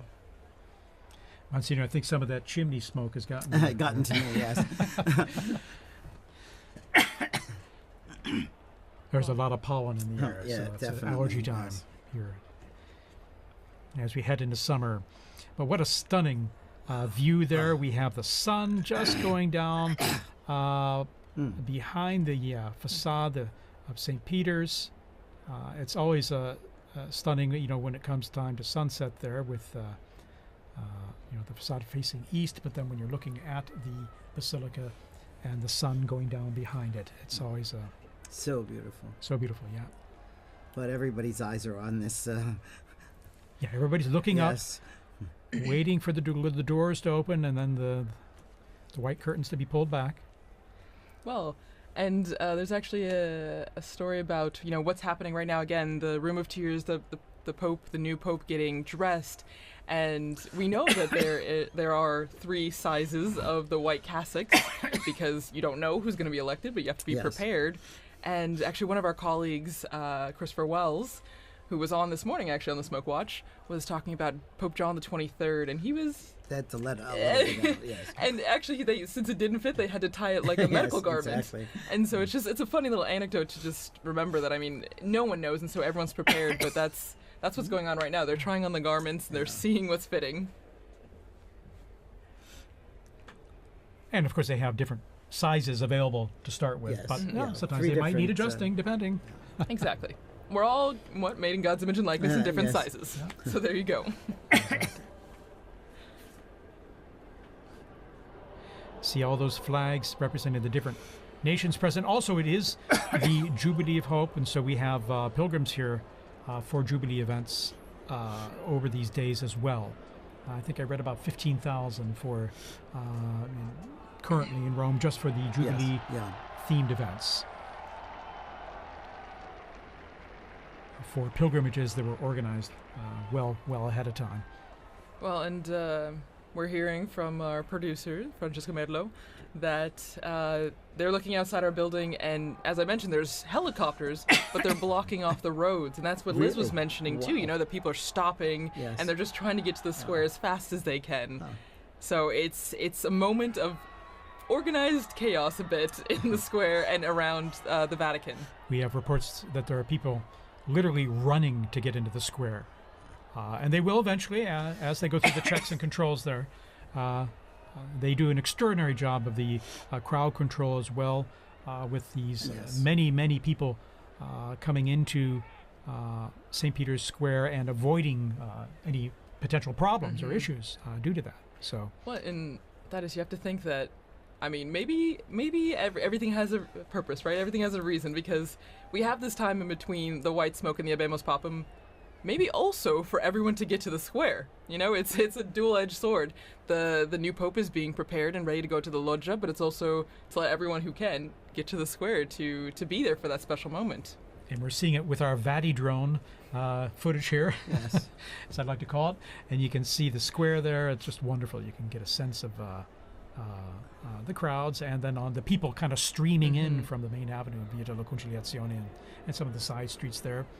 Talking about the universality of the church, I just got a message from a UN official in Gaza who's listening to this transmission, and so you could see how connected people are, and how grateful they are to be able to hear Vatican news as well. Yeah, of course. Well, we're grateful to have you here to say some nice, intelligent things for us. I don't know. As well as and give us some interesting input on all, and to share this experience. As we see the our drone footage there shows our Vati drone is showing the avenue there filling up with people, and as they come closer to the square, then they just go through a check there, and all the flags are ready. And Thaddeus, because since you've been, this is your third conclave in Rome. In Rome, yes. And so I haven't been a conclave elsewhere. No, but you've been in Rome. Yes. Oh, yeah. But have you ever had the opportunity, because I know working here, we're always pretty much in here, but have you ever had the chance to run out to the square or see the excitement? For Pope Benedict, I was up there on the colonnade there. If you're looking here on the footage here, you can see here on the left side there on that colonnade there where the statues are, on top of the Charlemagne wing of the colonnade. I was up there and able to just view from that position where all the photographers, videographers were, or most of them anyway, accredited, to see him come out and greet the crowds and give his blessing. And I remember, this is a strange thing, but after that event, going back into the Vatican and running into Cardinal Jorge Bergoglio. Oh my gosh! This is long after probably about an hour after the blessing was given at the end of the. And I remember it distinctly because I knew the faces of all the cardinals, and so it was a. Little did you know. Little did I know. Little did I know. And then when there we see some of the cardinals there. There's Cardinal. I think that's Cardinal Whirl, and we see, and then. Cantamesa, Cantalamessa, and then. O'Malley. The cardinal non-electors. Yeah, exactly. They're over 80, and so there's they're non-electors. Sister Petrina, the head of the Governatorato now. And that's Archbishop Fisichella as well, I think. We see the secretary of the dicastery for communication there, Monsignor Lucho Ruiz, as well. Anyway.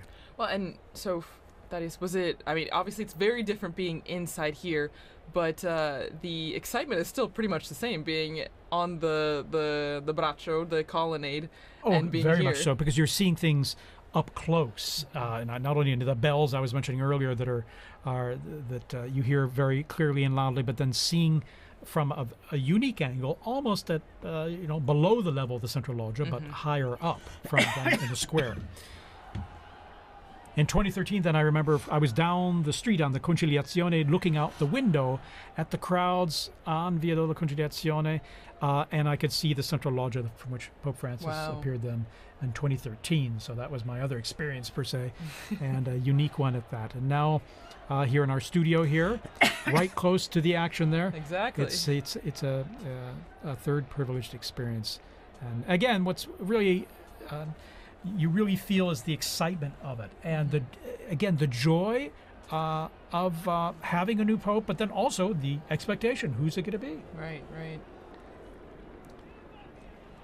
And I remember with Pope Benedict, it was a bit the weather was a bit cloudy and cool then. I mean, this is the day of just brilliant sunshine, mild temps. Of course, we're in May, and so things warm up here quite a bit and pretty quickly. When Pope Francis was elected, I was helping out at an English-speaking parish in Geneva, in addition to my other work. And the pastor had asked me to give a talk to the parents of the First Communion children. And we got the news just as I was ready to start the talk. So I knew tonight I'm not going to get anything else done of this. Wow. So you've gotten the announcement in different places all around the world. Yes. No, that's amazing. And every time just a tad different. And we have joining us Father Paul Samasumo, who's from Zambia, and he's head of the English Africa section here at Vatican News and the Dicastery for Communication. Father Samasumo, good to have you here. Many of our listeners who listen to the liturgies will recognize your voice as well as you do the commentaries for the papal events. How's this experience for you now? Thanks, TJ. Actually, I've been here all day. And then I went outside to meet someone, and you won't believe I got blocked. I could hardly come in. I've been trying to come back for the last 10 minutes, but fortunately the security forces allowed me when I showed my badge, and people are just running into the square. It's amazing. It's my first conclave. I've never. I came in just after Pope Francis had been elected. Wow. So this is quite an experience for you. It is an experience for me as well, yeah. Absolutely. Amazing. Even just the moments leading up to this experience.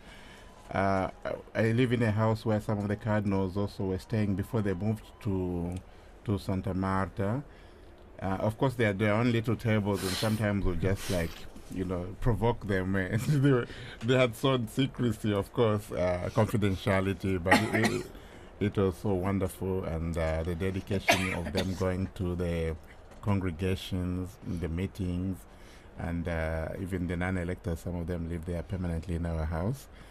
And we have some of the staff who have been helping. They had to also do the swearing in, so that they would be. Some of them couldn't go because they have small children, and they wanted to stay next to their children. So it has been a great experience, even from that point of view. Well, and also, since you're from Zambia, how do you think people in Africa, the African continent, are taking this moment? I mean, we have viewers, listeners from all around the world, but your experience in watching the conclave and being prepared for this Habemus Papam moment, like, what do you think is the atmosphere, the environment of people watching in Africa? It's a great moment. I can tell you already I've received about 5 or 6 calls just within the space of 10 minutes as I was coming in. Wow. From some of my colleagues who are in the media. And I think the most, the call that I really enjoyed was from my uncle. My uncle is 82, and usually we talk to him through my aunt because he has a problem of hearing. But he's so excited, so everybody's following. They're following on various channels there, the national television stations, on radio and so forth. It's a great moment. And knowing Africa, they've always been fascinated by the popes. I remember even from a time when I was a young boy myself in catechism, we used to be taught the anthem, the papal anthem. Really? Yeah. So that was very familiar for you to hear. Not this one, but there's an old one that was translated in our languages. Oh, wonderful! Translated in your language. Yes, yeah. And your language or languages? Exactly. And what are your languages, by the way? Just out of.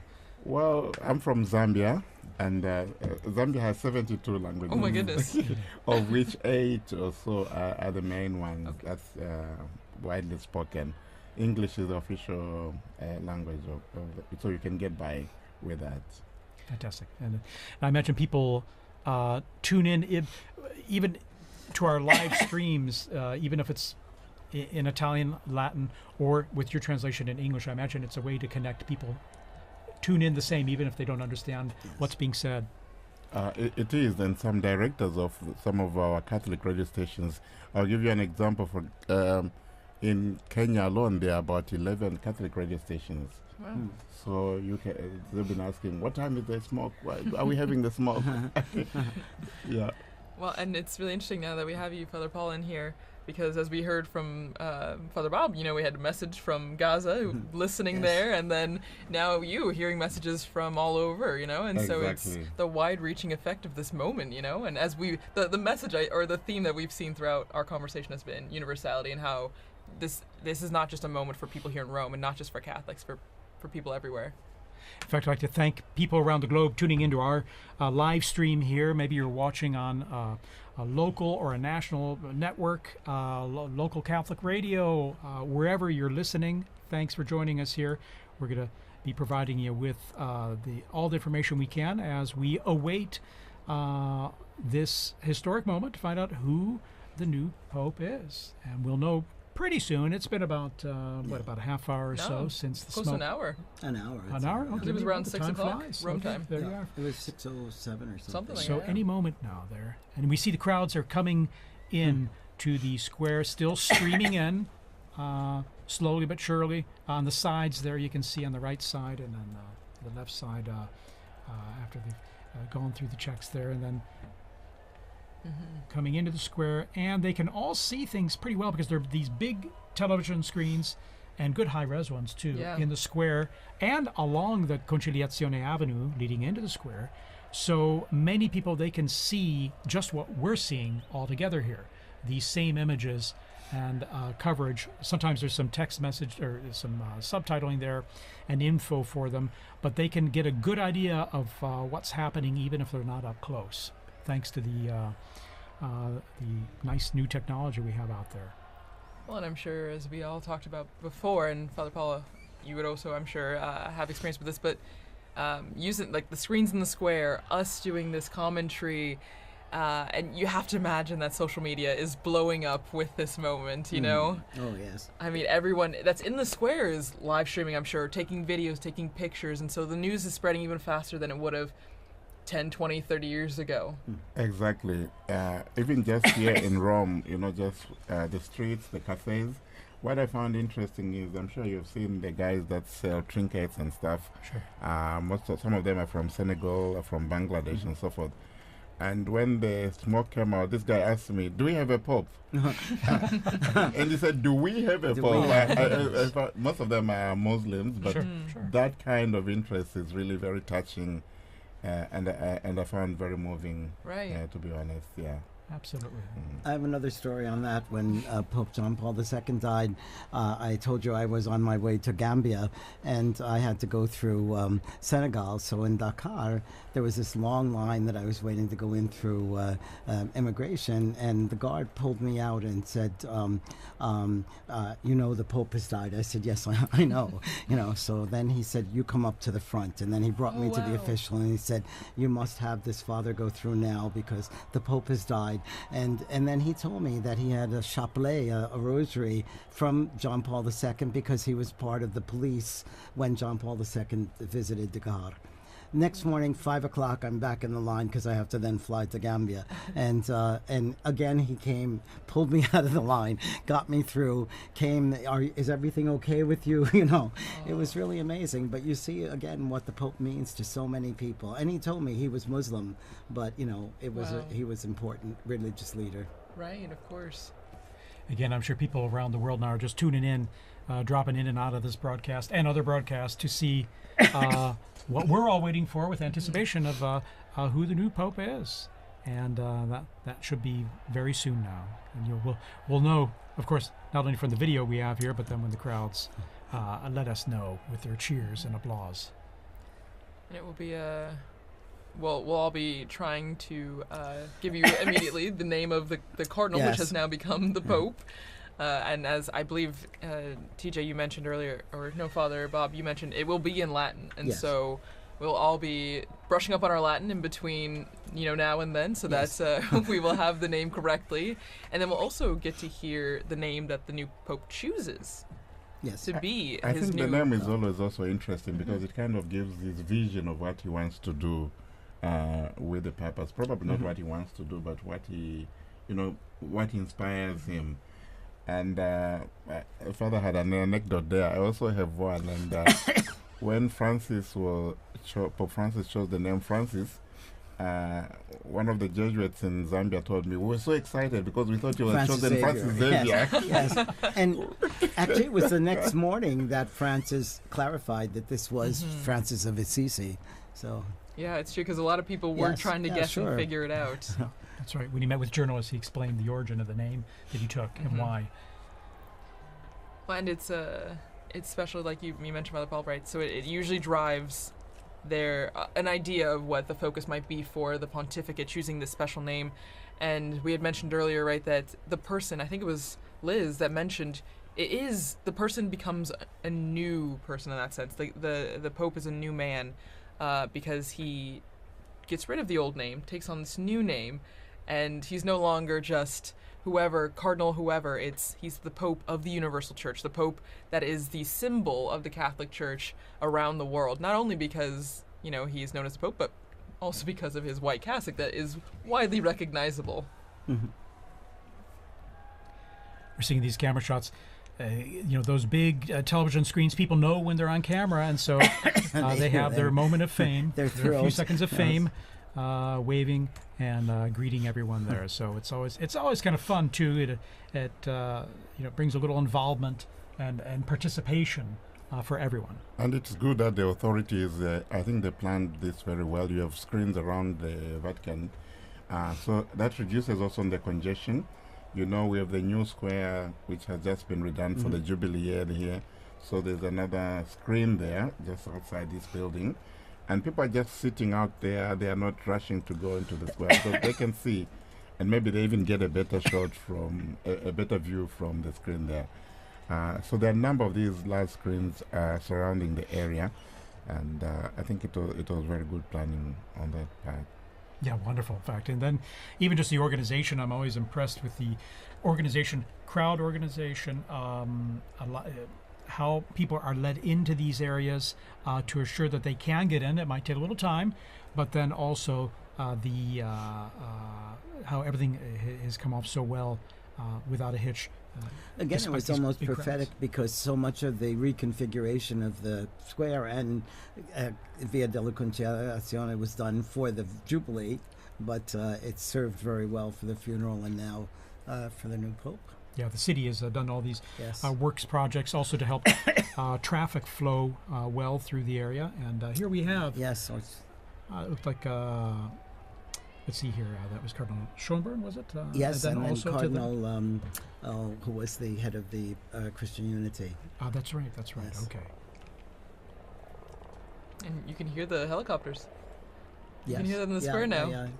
So it's getting louder and more apparent that there's people from all over, and everyone's getting images of the square. And I think the security forces trying to keep the peace. Mhm. And I noticed also they blocked some of the roads leading to so that people are running across the roads. You know, so Gotta keep them safe you too. gotta keep them safe, right, Kelsey? Well, and so one of our colleagues, Lisa Zangarini, she did a lot of research on why we have this tradition of changing the baptismal name of the cardinal into the name for the pope, and it actually started way back. It looks like there may be. Yeah, 2,000 years ago to Saint Peter, whose original name was Simon, and so it stems all the way from that. And it's a lineage that has been continuous since that time. And actually, what's interesting is that not all the popes have done this. Out of the 266 now, 267, only 129 have actually chosen a new name, which I never realized. It was much later Mhm. before the new name, was put into practice. There you go. Yeah. And that was John the 12th, Pope John the 12th. And only during that time, from 955 to today, it's only 2 other people that have not taken new names, which is interesting. Very interesting. Yes. So we've gone from the smoke watch and warning now to the Pope watch. Yes. We are on the a new Pope watch watch. here from the central balcony, and I think we're coming up on prime time here. I think soon we should be seeing the new Pope appear, and we're getting some zooming.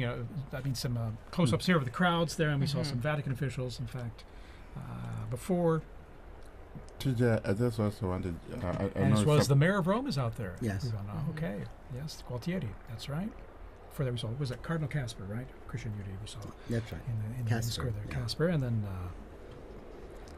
I was going to say that it's been interesting also from the time the Holy Father Pope Francis died, how the liturgies have been moving and preparing the people. Yes. Even yesterday's Mass, just, the prayers, we implore you, give us a shepherd pleasing to you, one who will lead us by example and lead us to the gospel truth. This is in the collect and in the closing prayers. Yes. So this conclave liturgy is also very elaborate and very moving and preparing the people. So it's not just like this is just a successor to Francis. This is actually, a transformation. This is going to be Peter now, who is going to be taking office. That's right. Cardinal Ray said that in his homily, didn't he? He did. He's been such a gift during this time too, Cardinal Ray. Cardinal Ray's incredible. 92 years old, full of energy, and beautiful homilies, really inspiring us and helping us live through this whole ordeal. Very inspiring. At 92 years. Yes, 91, 92 years old. Yes, Amazing. Yeah, inspiration indeed, and then his energy, and also animated as well in delivering, giving his homilies as well with passion. So I'm always impressed. But so here we are. All right, we got this flag. Someone is just asking me on the phone, do we have the name yet? No. Yes. We will learn with all of you. We're all like everyone else. It must be hard for those cardinals out there now, right. because I'm sure they're not allowed to tell us. Exactly. But That's true. Yeah. Wow. Mom's the word. Mom is the word. And we're just waiting for the appearance. Pope Watch is on high alert. That's right. It could be turned into. It will be a warning soon. It will be. Okay. So. Yeah. All right. So even some quiet among the crowds now as this anticipation is building, sinking in and building. Because I think what they will do as soon as the square is full, they don't let any more people inside to prevent a stampede. That makes sense, yeah. It makes a lot of sense. Again, like you were saying, the safety. Yes. Safety is a big priority, even though it's Absolutely. exciting. And you see even small children getting excited for this moment on our screen. So from It's the kinda fun youngest to the oldest. Fun for them, fun for us. too, Exactly. you know? It's as fun for all us ages. adults. Indeed. And even the Vatican flag. Vatican time Mhm. flag. And we're lucky the sun's gone down behind, it looks like behind the Basilica now, so you won't have the sun blinding you Mhm. as you look at the central balcony, the loggia there. So a bit of anxiety yesterday, when the smoke wasn't coming, and say, what's happening?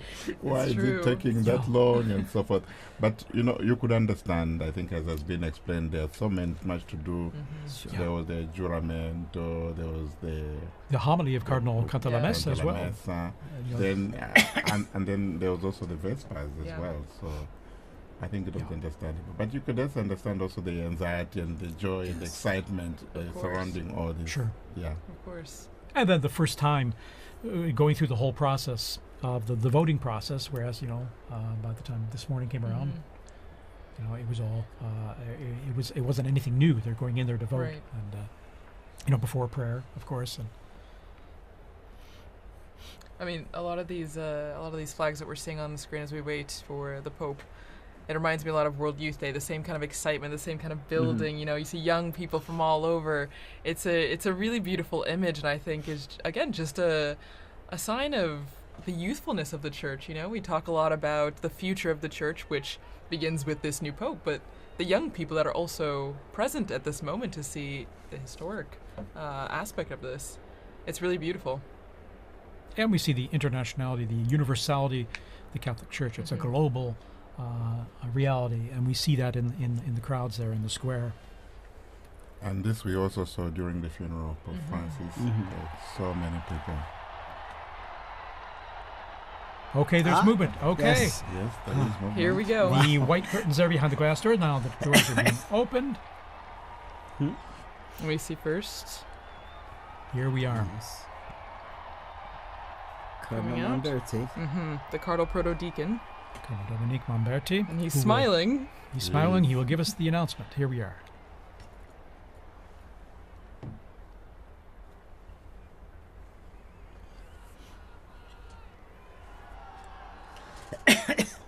Suspense. Annuncio vobis gaudium magnum.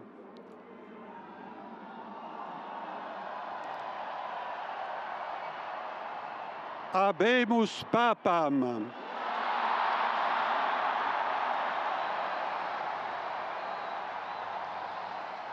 Eminentissimum, ac reverendissimum Dominum, Dominum Robertum Franciscum, Sancte Romane Ecclesiae, Cardinalem Prevost, qui sibi nomen imposuit Leonem XIV.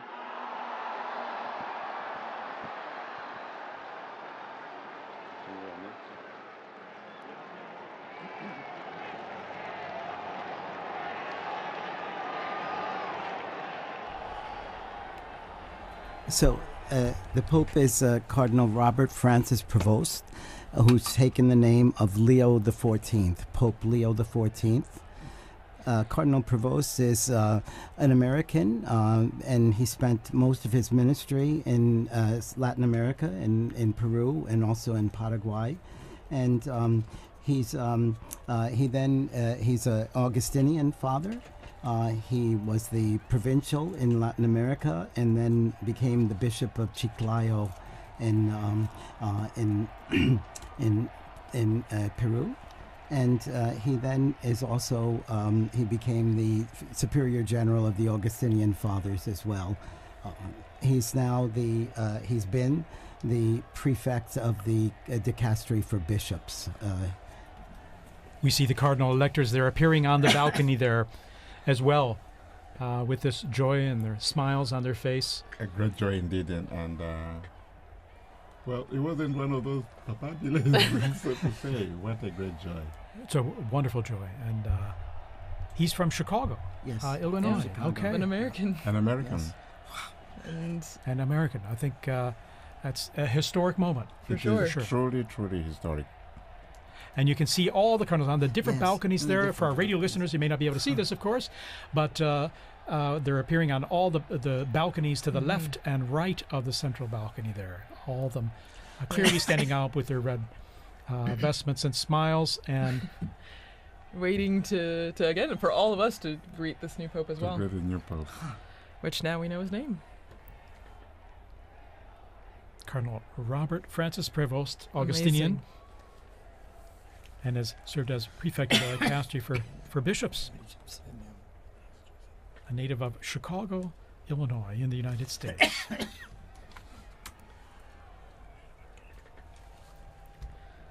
Wow. And so, as we said before, you saw all the flags and everything out in the square, and now all the Americans are holding their flags. Indeed. It's a historic and moment. the Who would have Peruvians imagined? too, I'm sure. Yeah. Because he spent most of his ministry in Peru. Yeah, and that's a special thing, So he has a connection with multiple. Experience Exactly. And this, exactly. The continuation of evangelization mission of the church. The priority, yeah. So you can see still they're like little pockets of red where all the cardinals are standing on the balconies. And from our Vati drone footage, and seeing it from above there, it's a unique view, perched above in front of the facade and looking down at them as they're on the balconies there, awaiting now as the new pope, as we mentioned there, Cardinal Robert Francis Prevost. And Pope Leo XIV. The 14th. Pope Leo the Pope Leo the 14th. The 14th. Yes. And of course, his Leo the 13th was the great social reforming pope for us. He was the great social reformer. Yeah, and he died in 1903, so still fairly recent in the grand scheme of things. Was Pope Leo the one with Rerum Novarum? Yes, exactly. There you go. Good memory. From my seminary days. And then his successors wrote other encyclicals every 40 years afterwards. So he started like on a the trend. Yes, and it's really one of the constitutions of Catholic social ministry and Catholic probably social I would doctrine. say a pope needed for our times with all the social challenges the world has today. Yes. And he's, relatively young, 69 years old, born on the 14th of September, 1955, as we mentioned, in Chicago, Illinois. And so 69. Well, and Father Paul, as you were just saying, I agree. And maybe Father Bob, you can really stress this point because you work in social work humanitarian. Exactly. Integral human development. This is an important aspect of the church. The Catholic social teaching, I think, is important. Very. And it's often called the untold story of the church, or perhaps the hidden secret of the church, and it has so much, and there's a lot of development. And was one of the needs discussed by the cardinals during their congregations this last week too. So. Exactly. Oh, there we see there's the American flag. There's flag there. People are thrilled about this. Yeah, and there's quite a number of American students. Dr. O'Donnell was here, and he was going to be in the square with his American students. So you can imagine them cheering. Yes, it'll be a treat for them, indeed. Yes. I can imagine the scene. The house I live behind is the Basilica of St. Augustine, where we have also the tomb of St. Monica. Yes. So it must Beautiful be a great church, day for all the Augustinians there. Yes. Yeah, very special day. Yes. Indeed, he.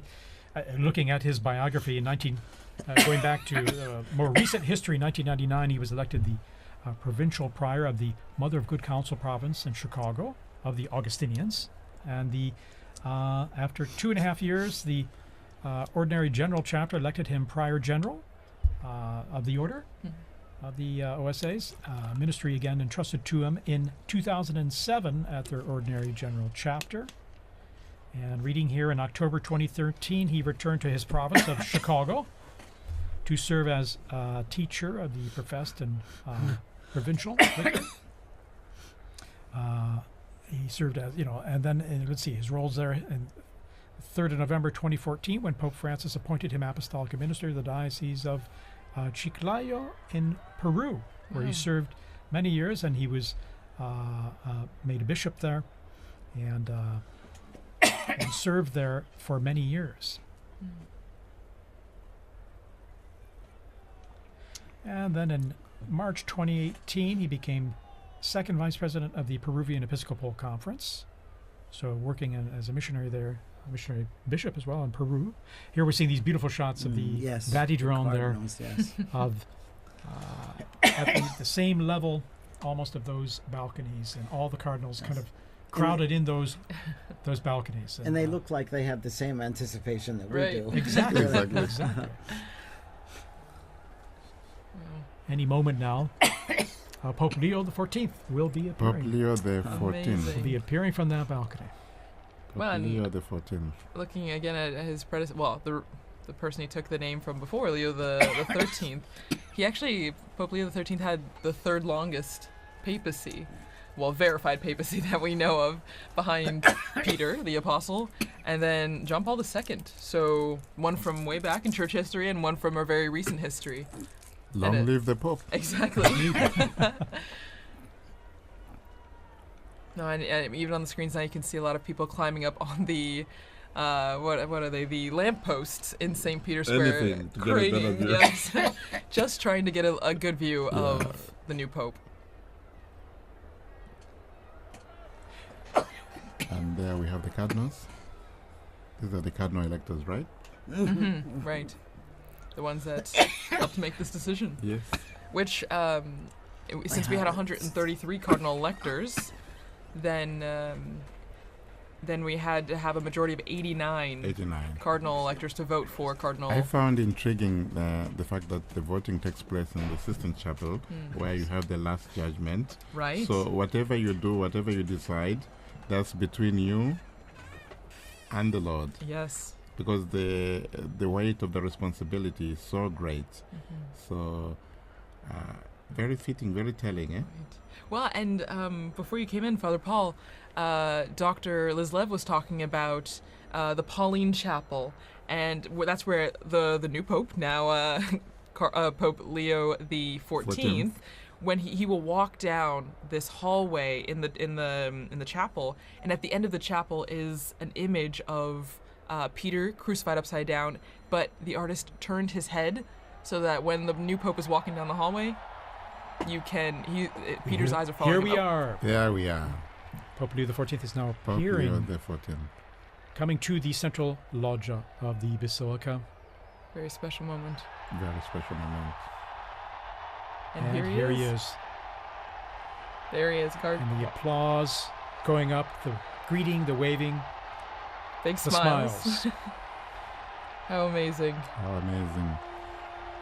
And Dr. Liz Lev was also talking about the symbolism of the red that he's wearing. You know, it is a sacrificial role, and that is the symbol of the cloth that he's wearing right now.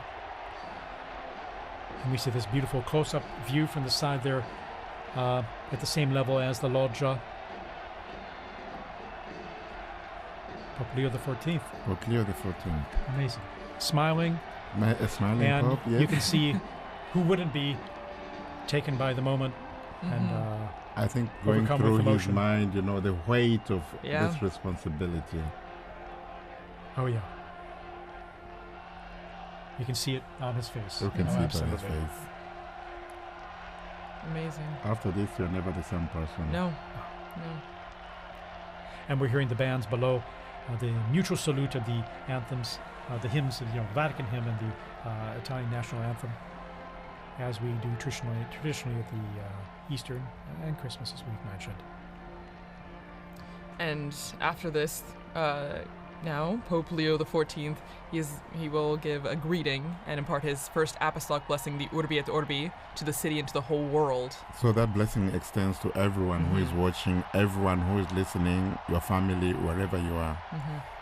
It's a great moment to prepare ourselves for this first blessing. This most solemn blessing, you can just feel and see the emotion on his face. Yeah.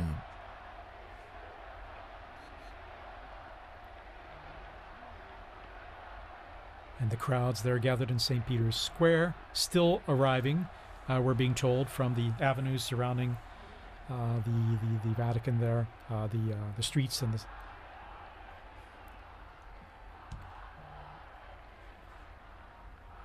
So just getting messages here. Congratulations. God bless the Pope. And you can hear the chanting from the square. Long live the Pope. Viva el Papa. Viva el Papa. Viva el Papa.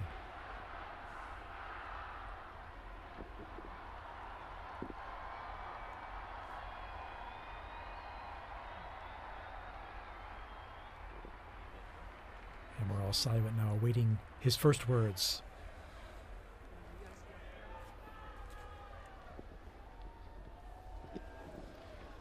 La pace sia con tutti voi.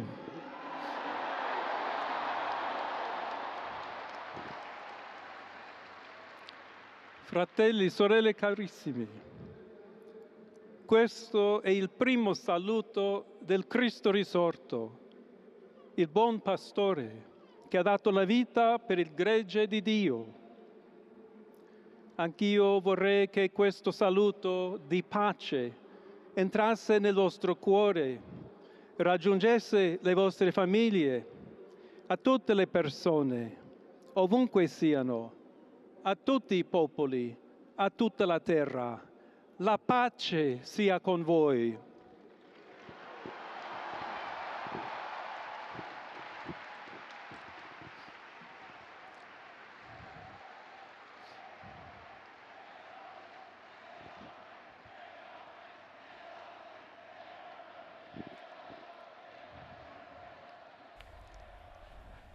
We're just hearing the first words of Pope Leo XIV.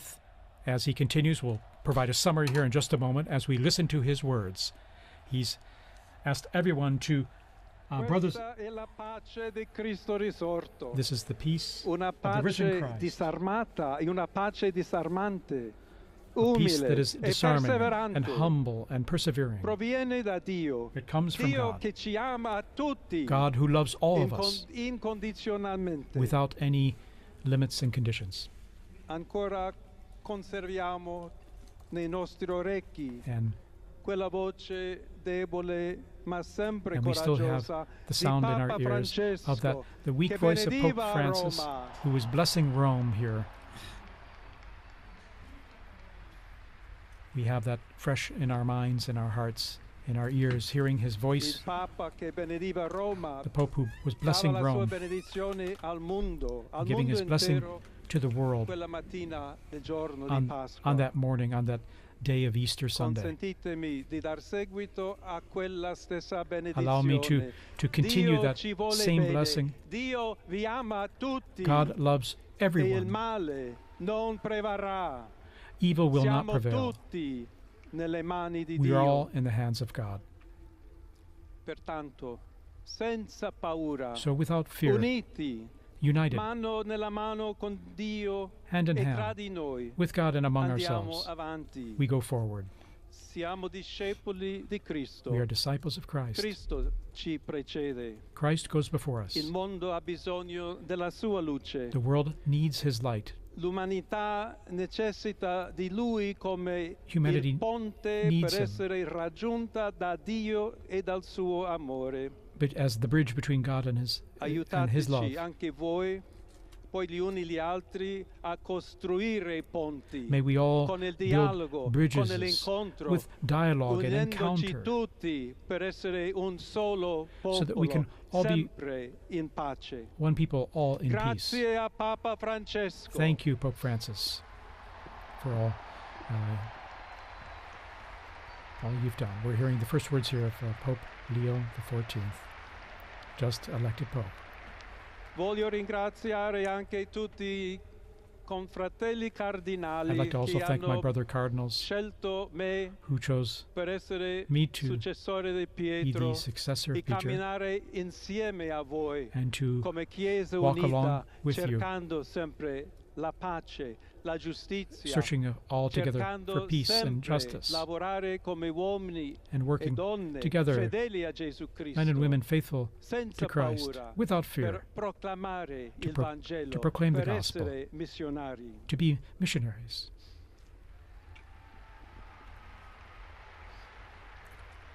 Pope Leo offering these initial words, which we're just translating on the fly here. Un figlio di Sant'Agostino. I'm a son of Saint Augustine, and I'm an Augustinian. Che ha detto, con voi sono cristiano, Who e said, per voi vescovo. With In you I am a questo Christian, senso and for you possiamo I am a bishop. tutti camminare insieme So may we all verso quella walk patria together towards that, la quale Dio ci ha preparato. to the place where that God has prepared for us. May we walk Alla together, accompany each Chiesa other. To the Church Di Roma, of Rome, un saluto speciale. a special greeting. As Bishop of Rome, of course, a special greeting. Dobbiamo cercare insieme come essere una We've gotta chiesa missionaria. look at how we can together be Una a missionary chiesa che church, costruisce I ponti, a church di that builds dialogo, bridges, sempre aperta a ricevere, that come is, questa that is always piazza con open le braccia to aperte receive a tutti, everyone, tutti coloro just che like hanno in this bisogno square, to receive della everyone, nostra carità, to welcome la nostra everyone, presenza, our il charity, dialogo, l'amore. our dialogue and love. Y se me permiten también una palabra, un saludo. And now, a greeting in Spanish. Please allow me here A to todos aquellos, y en modo particular a mi querida diócesis de Chiclayo en el Perú. So to all of you, but especially to the people of my diocese of Chiclayo in Peru, Donde un pueblo fiel ha acompañado a su obispo, ha compartido su fe y ha dado tanto para seguir where we had such siendo faithful people Iglesia accompanying fiel de the bishop, Jesucristo. and we had such faithful A people tutti voi, helping the fratelli e bishop. sorelle di Roma, d'Italia, di tutto il mondo, all of you, vogliamo essere the una people of chiesa Rome and of Italy, sinodale, una chiesa che cammina, una chiesa che we need cerca to be a sempre la synodal pace, church, a cerca church that's a sempre la pilgrim, carità, cerca that sempre di shows essere charity vicino, always, specialmente a coloro che soffrono. and especially is charitable to those who are suffering. Oggi Today, il giorno della supplica alla Madonna di Pompei. today is the day of praying to the Nostra Madonna Madre Maria Papam. vuole sempre camminare con noi, stare vicino. Our Blessed Mother Mary aiutarci always con wants la to be sua close to us. intercessione e il suo amore. She always Allora wants vorrei to pregare intercede for insieme a us voi. through her love. Preghiamo insieme So per questa nuova missione, let us pray together però for per this tutta new la mission, Chiesa, per for la pace all of the nel church, mondo. for peace in the Chiediamo world, questa grazia speciale that she di will Maria, help us get nostra give us madre. a special grace, our mother. Ave Maria, piena di grazia, Hail Mary, il full of Signore è con grace, te. the Lord is with Tu you. sei benedetta fra le donne, You are blessed e among women, benedetto è il frutto del tuo and blessed seno, is the Gesù. fruit of your womb, Jesus. Santa Maria, Holy Madre Mary, di Dio, Mother of God, prega per noi peccatori, pray for us sinners, adesso e nell'ora della now and at the nostra end hour of our morte. death. Amen. Amen. Pope Leo XIV there. Pope Leo XIV, very interesting. A few themes coming out already there from his first piece, talking about peace. Indeed, saying a greeting of peace. May my greeting of peace enter into your hearts and reach your families. All people, wherever you are, all peoples of the entire planet. Right. May peace be with you. God's Okay. peace be with you, he said. And here we see him in his, after having given that opening and beautiful words. Continuing to all. also the message of Pope Francis, where he even said in Spanish and Italian, tutti, Il tutti, tutti, Santo todos. Padre Leone, a tutti I fedeli presenti And so And the Pope, e a Holy Father quelli Pope che Leo, and ricevono la to sua all people benedizione and a in mezzo the della square and radio, all della receiving televisione e are delle hearing altre this tecnologie di through new technology, comunicazione, online, everywhere. concede l'indulgenza plenaria Offers his, della forma the stabilita dalla plenary Chiesa. indulgence in the formula established by the Preghiamo Church. Dio We pray Onnipotente to Almighty God perché conservi a lungo that, il Papa that a he guida may della keep the Chiesa Pope e conceda and pace e protect unità him alla Chiesa in and guide the tutto il Church mondo. and the entire world.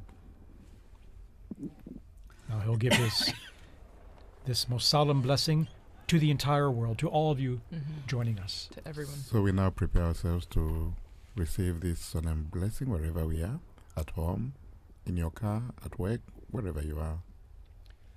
Sancti Apostoli Petrus et Paulus, de quorum potestate et auctoritate confidimus, So ipsi intercedat pro nobis ad Dominum. the holy apostles Amen. Peter and Paul, Precibus et meritis Beate Mariae semper Virginis, and we Beati also Michaelis pray to the Arcangeli, Blessed Mary, Beati Ioannis Baptiste, et to Sanctorum Apostolorum Saint Petri et Pauli et Omnium Sanctorum, misereatur vestri omnipotens Deus, et dimissis omnibus peccatis vestris, perducat vos Iesus Christus ad vitam aeternam. Indulgentiam, absolutionem et remissionem omnium peccatorum vestrorum, spatium vere et fructuose penitentiae, cor semper penitens, et emendationem vitae, gratiam et consolationem Sancti Spiritus, et finalem perseverantiam in bonis operibus tribuat vobis omnipotens et misericors Dominus. Amen. Et benedictio Dei omnipotentis, Patris et Filii et Spiritus Sancti descendat super vos et maniat semper.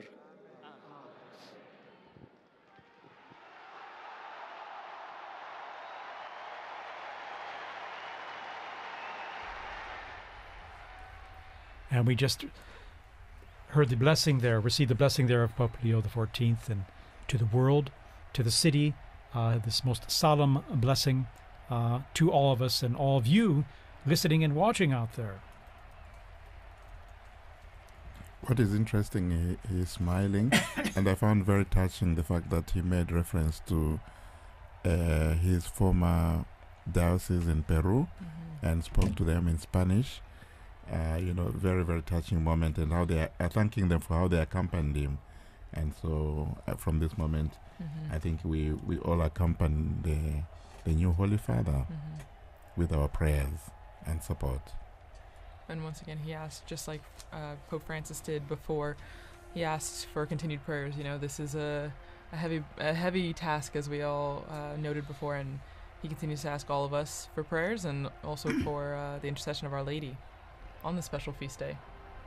and he asked us especially to be bridge builders, as he is, Pontifex, a bridge builder as well, but that we should all be building bridges, both here in the Diocese of Rome, in Italy, and throughout the world, and that we should build that on fraternity and on solidarity and on dialogue.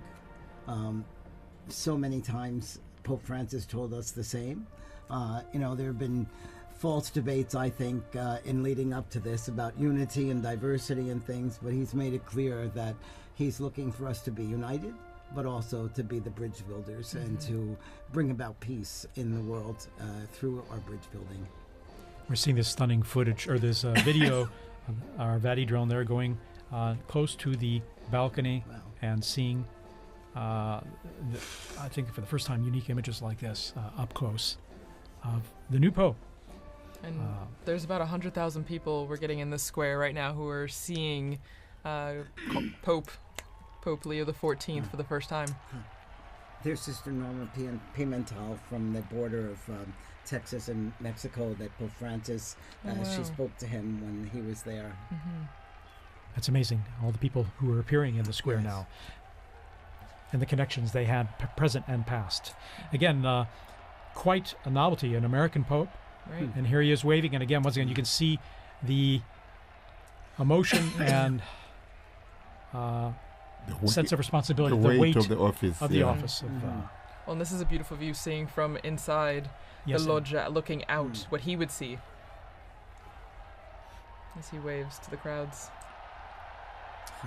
It's a very interesting place there, TJ. I don't know if you remember, we used to do the commentaries from that place. Indeed, commentary positions behind, off to the side of that big hall of blessings, and And after those blessings, we would greet the Pope as well, Exactly, yeah. briefly afterward, on Easter or at Yes. Christmas. And well, that's our historic moment. The warning is over. We have a The new warning Pope. is We over. have a new Okay? Pope. And you know, Monsignor Vito, you were telling us here about. I mean, you were translating the prayer. Yes. This is the prayer Yes. that is read, or the blessing. I'm sorry. The Urbi et Orbi. The Urbi et Orbi. Do you want to Yeah, read why it not? now? Sure. So, may the holy apostles Peter and Paul, in whose power and authority we trust, intercede us before the Lord. Through the prayers and merits of Blessed Mary, ever Virgin, Saint Michael the Archangel, Saint John the Baptist, the holy apostles Peter and Paul, all the saints, may Almighty God have mercy on you and forgive you all your sins, and may Jesus Christ bring you to everlasting life. And then he speaks about the indulgence and the absolution and remission of sins, and then he also gives the blessing. I'm not entitled to give the Urbi et Orbi blessing, but we heard it from him. But again, it's the most solemn blessing that Yes. he gives and imparts. And again, in his words, he offered greetings of peace to everyone everywhere, and stressed that he wishes to be a builder of peace in his ministry, and to that we can all be part of that in our own efforts and in what we do. And 2 or 3 times mentioning the word missionary, I think probably also echoing his own experience as a missionary, a bishop, and now a pope. I found also that very touching, this openness to the world. And he's someone who is coming from the outside. He has been in the Korea, and now, so he has both worlds. And this is very interesting and quite assuring, I think, for the church. Well, and he comes from the Americas, you know, so while he is an American by birth, being born in Chicago, he has connections to Peru, and so I think it's a beautiful continuity, you know, between the two, the Americas right there. And as we see on the Vati drone, we're getting a good image of the apostles lined up on St. Peter's, the facade there, and you still see the massive crowds that have gathered, over at least 100,000 people, both in the piazza right there, and beyond, past Via Conciliazione and our office even. Indeed. And then again, that embrace of the 2 colonnades is just unique. It has a warm feeling to it of welcoming and embracing those present there in the crowds. Now we're going to try and go back down on to the square there to our own Joseph Tulloch, our in the roving square. journalist, our roving reporter. We're trying to connect with him. Again, it happens that the cell coverage there gets pretty saturated, even if it's pretty extensive. So we're waiting to link up with him to get some direct feedback from him. But while we wait for that, as you were just mentioning, TJ, about the arms of the colonnade, and that ties in perfectly with what Pope Leo XIV was talking about also in his Urbi et Orbi, the blessing and the greeting, where he speaks about we need to be welcoming to all people, tutti, tutti, tutti, todos, todos, todos. And so it continues. I mean, you get that welcoming embrace from the square, but then also from our new Pope, which is a continuity also from the late Pope Francis, who initiated that, with his famous line, todos, todos, todos. Exactly. Everyone is welcome. It was interesting that he said, for you, I'm a bishop. With you, I'm a Christian. Yes. That was really beautiful. A quotation from St. Augustine, I think, yeah? Well, and it's true. It's a nice, it's a good way to identify himself, that we're all Christians, but he's also a shepherd when he was a bishop, but then now as the Bishop of Rome and the head of the Catholic Church. Again, embracing everyone, inviting everyone, basically underscoring the unity that brings us together, both Christians, non-Christians, everyone. And it means, TJ, we are going to see that unity you're talking about in the synodality. Because he did refer to synodality as well. He did, and that word meaning talking to, hearing everyone's opinion and dialoguing together, listening to one another. That's what, in sense, the basics of synodality in terms of listening to one another, and seeing where we can talk about things and come to understand one another and where we're coming from and maybe the best way to go forward together. And we're going to be on, just to let you all know, we're going to be on the air here for a little while longer, at least another probably about an hour here to provide more updates on what's happening and trying and to connect to St. Peter's Square there with our own Joseph Tulloch. We're trying to get through there, and once we get through, we're going to chat with them and get some a sense of what it's like out there. I mean, the crowds are still there, although the square is slowly starting to empty now. And we're seeing the bands there that just performed earlier leaving. And again, an incredible moment. It's amazing to have a pope from North America, from the United States, and but one who's also lived and worked internationally, as we mentioned, Peru, and then here at the Vatican. In fact, his Italian is very fluent. We're going to take a little break here, little musical interval, and we're going to come back. We'll be right back. Just shortly here. So stay tuned.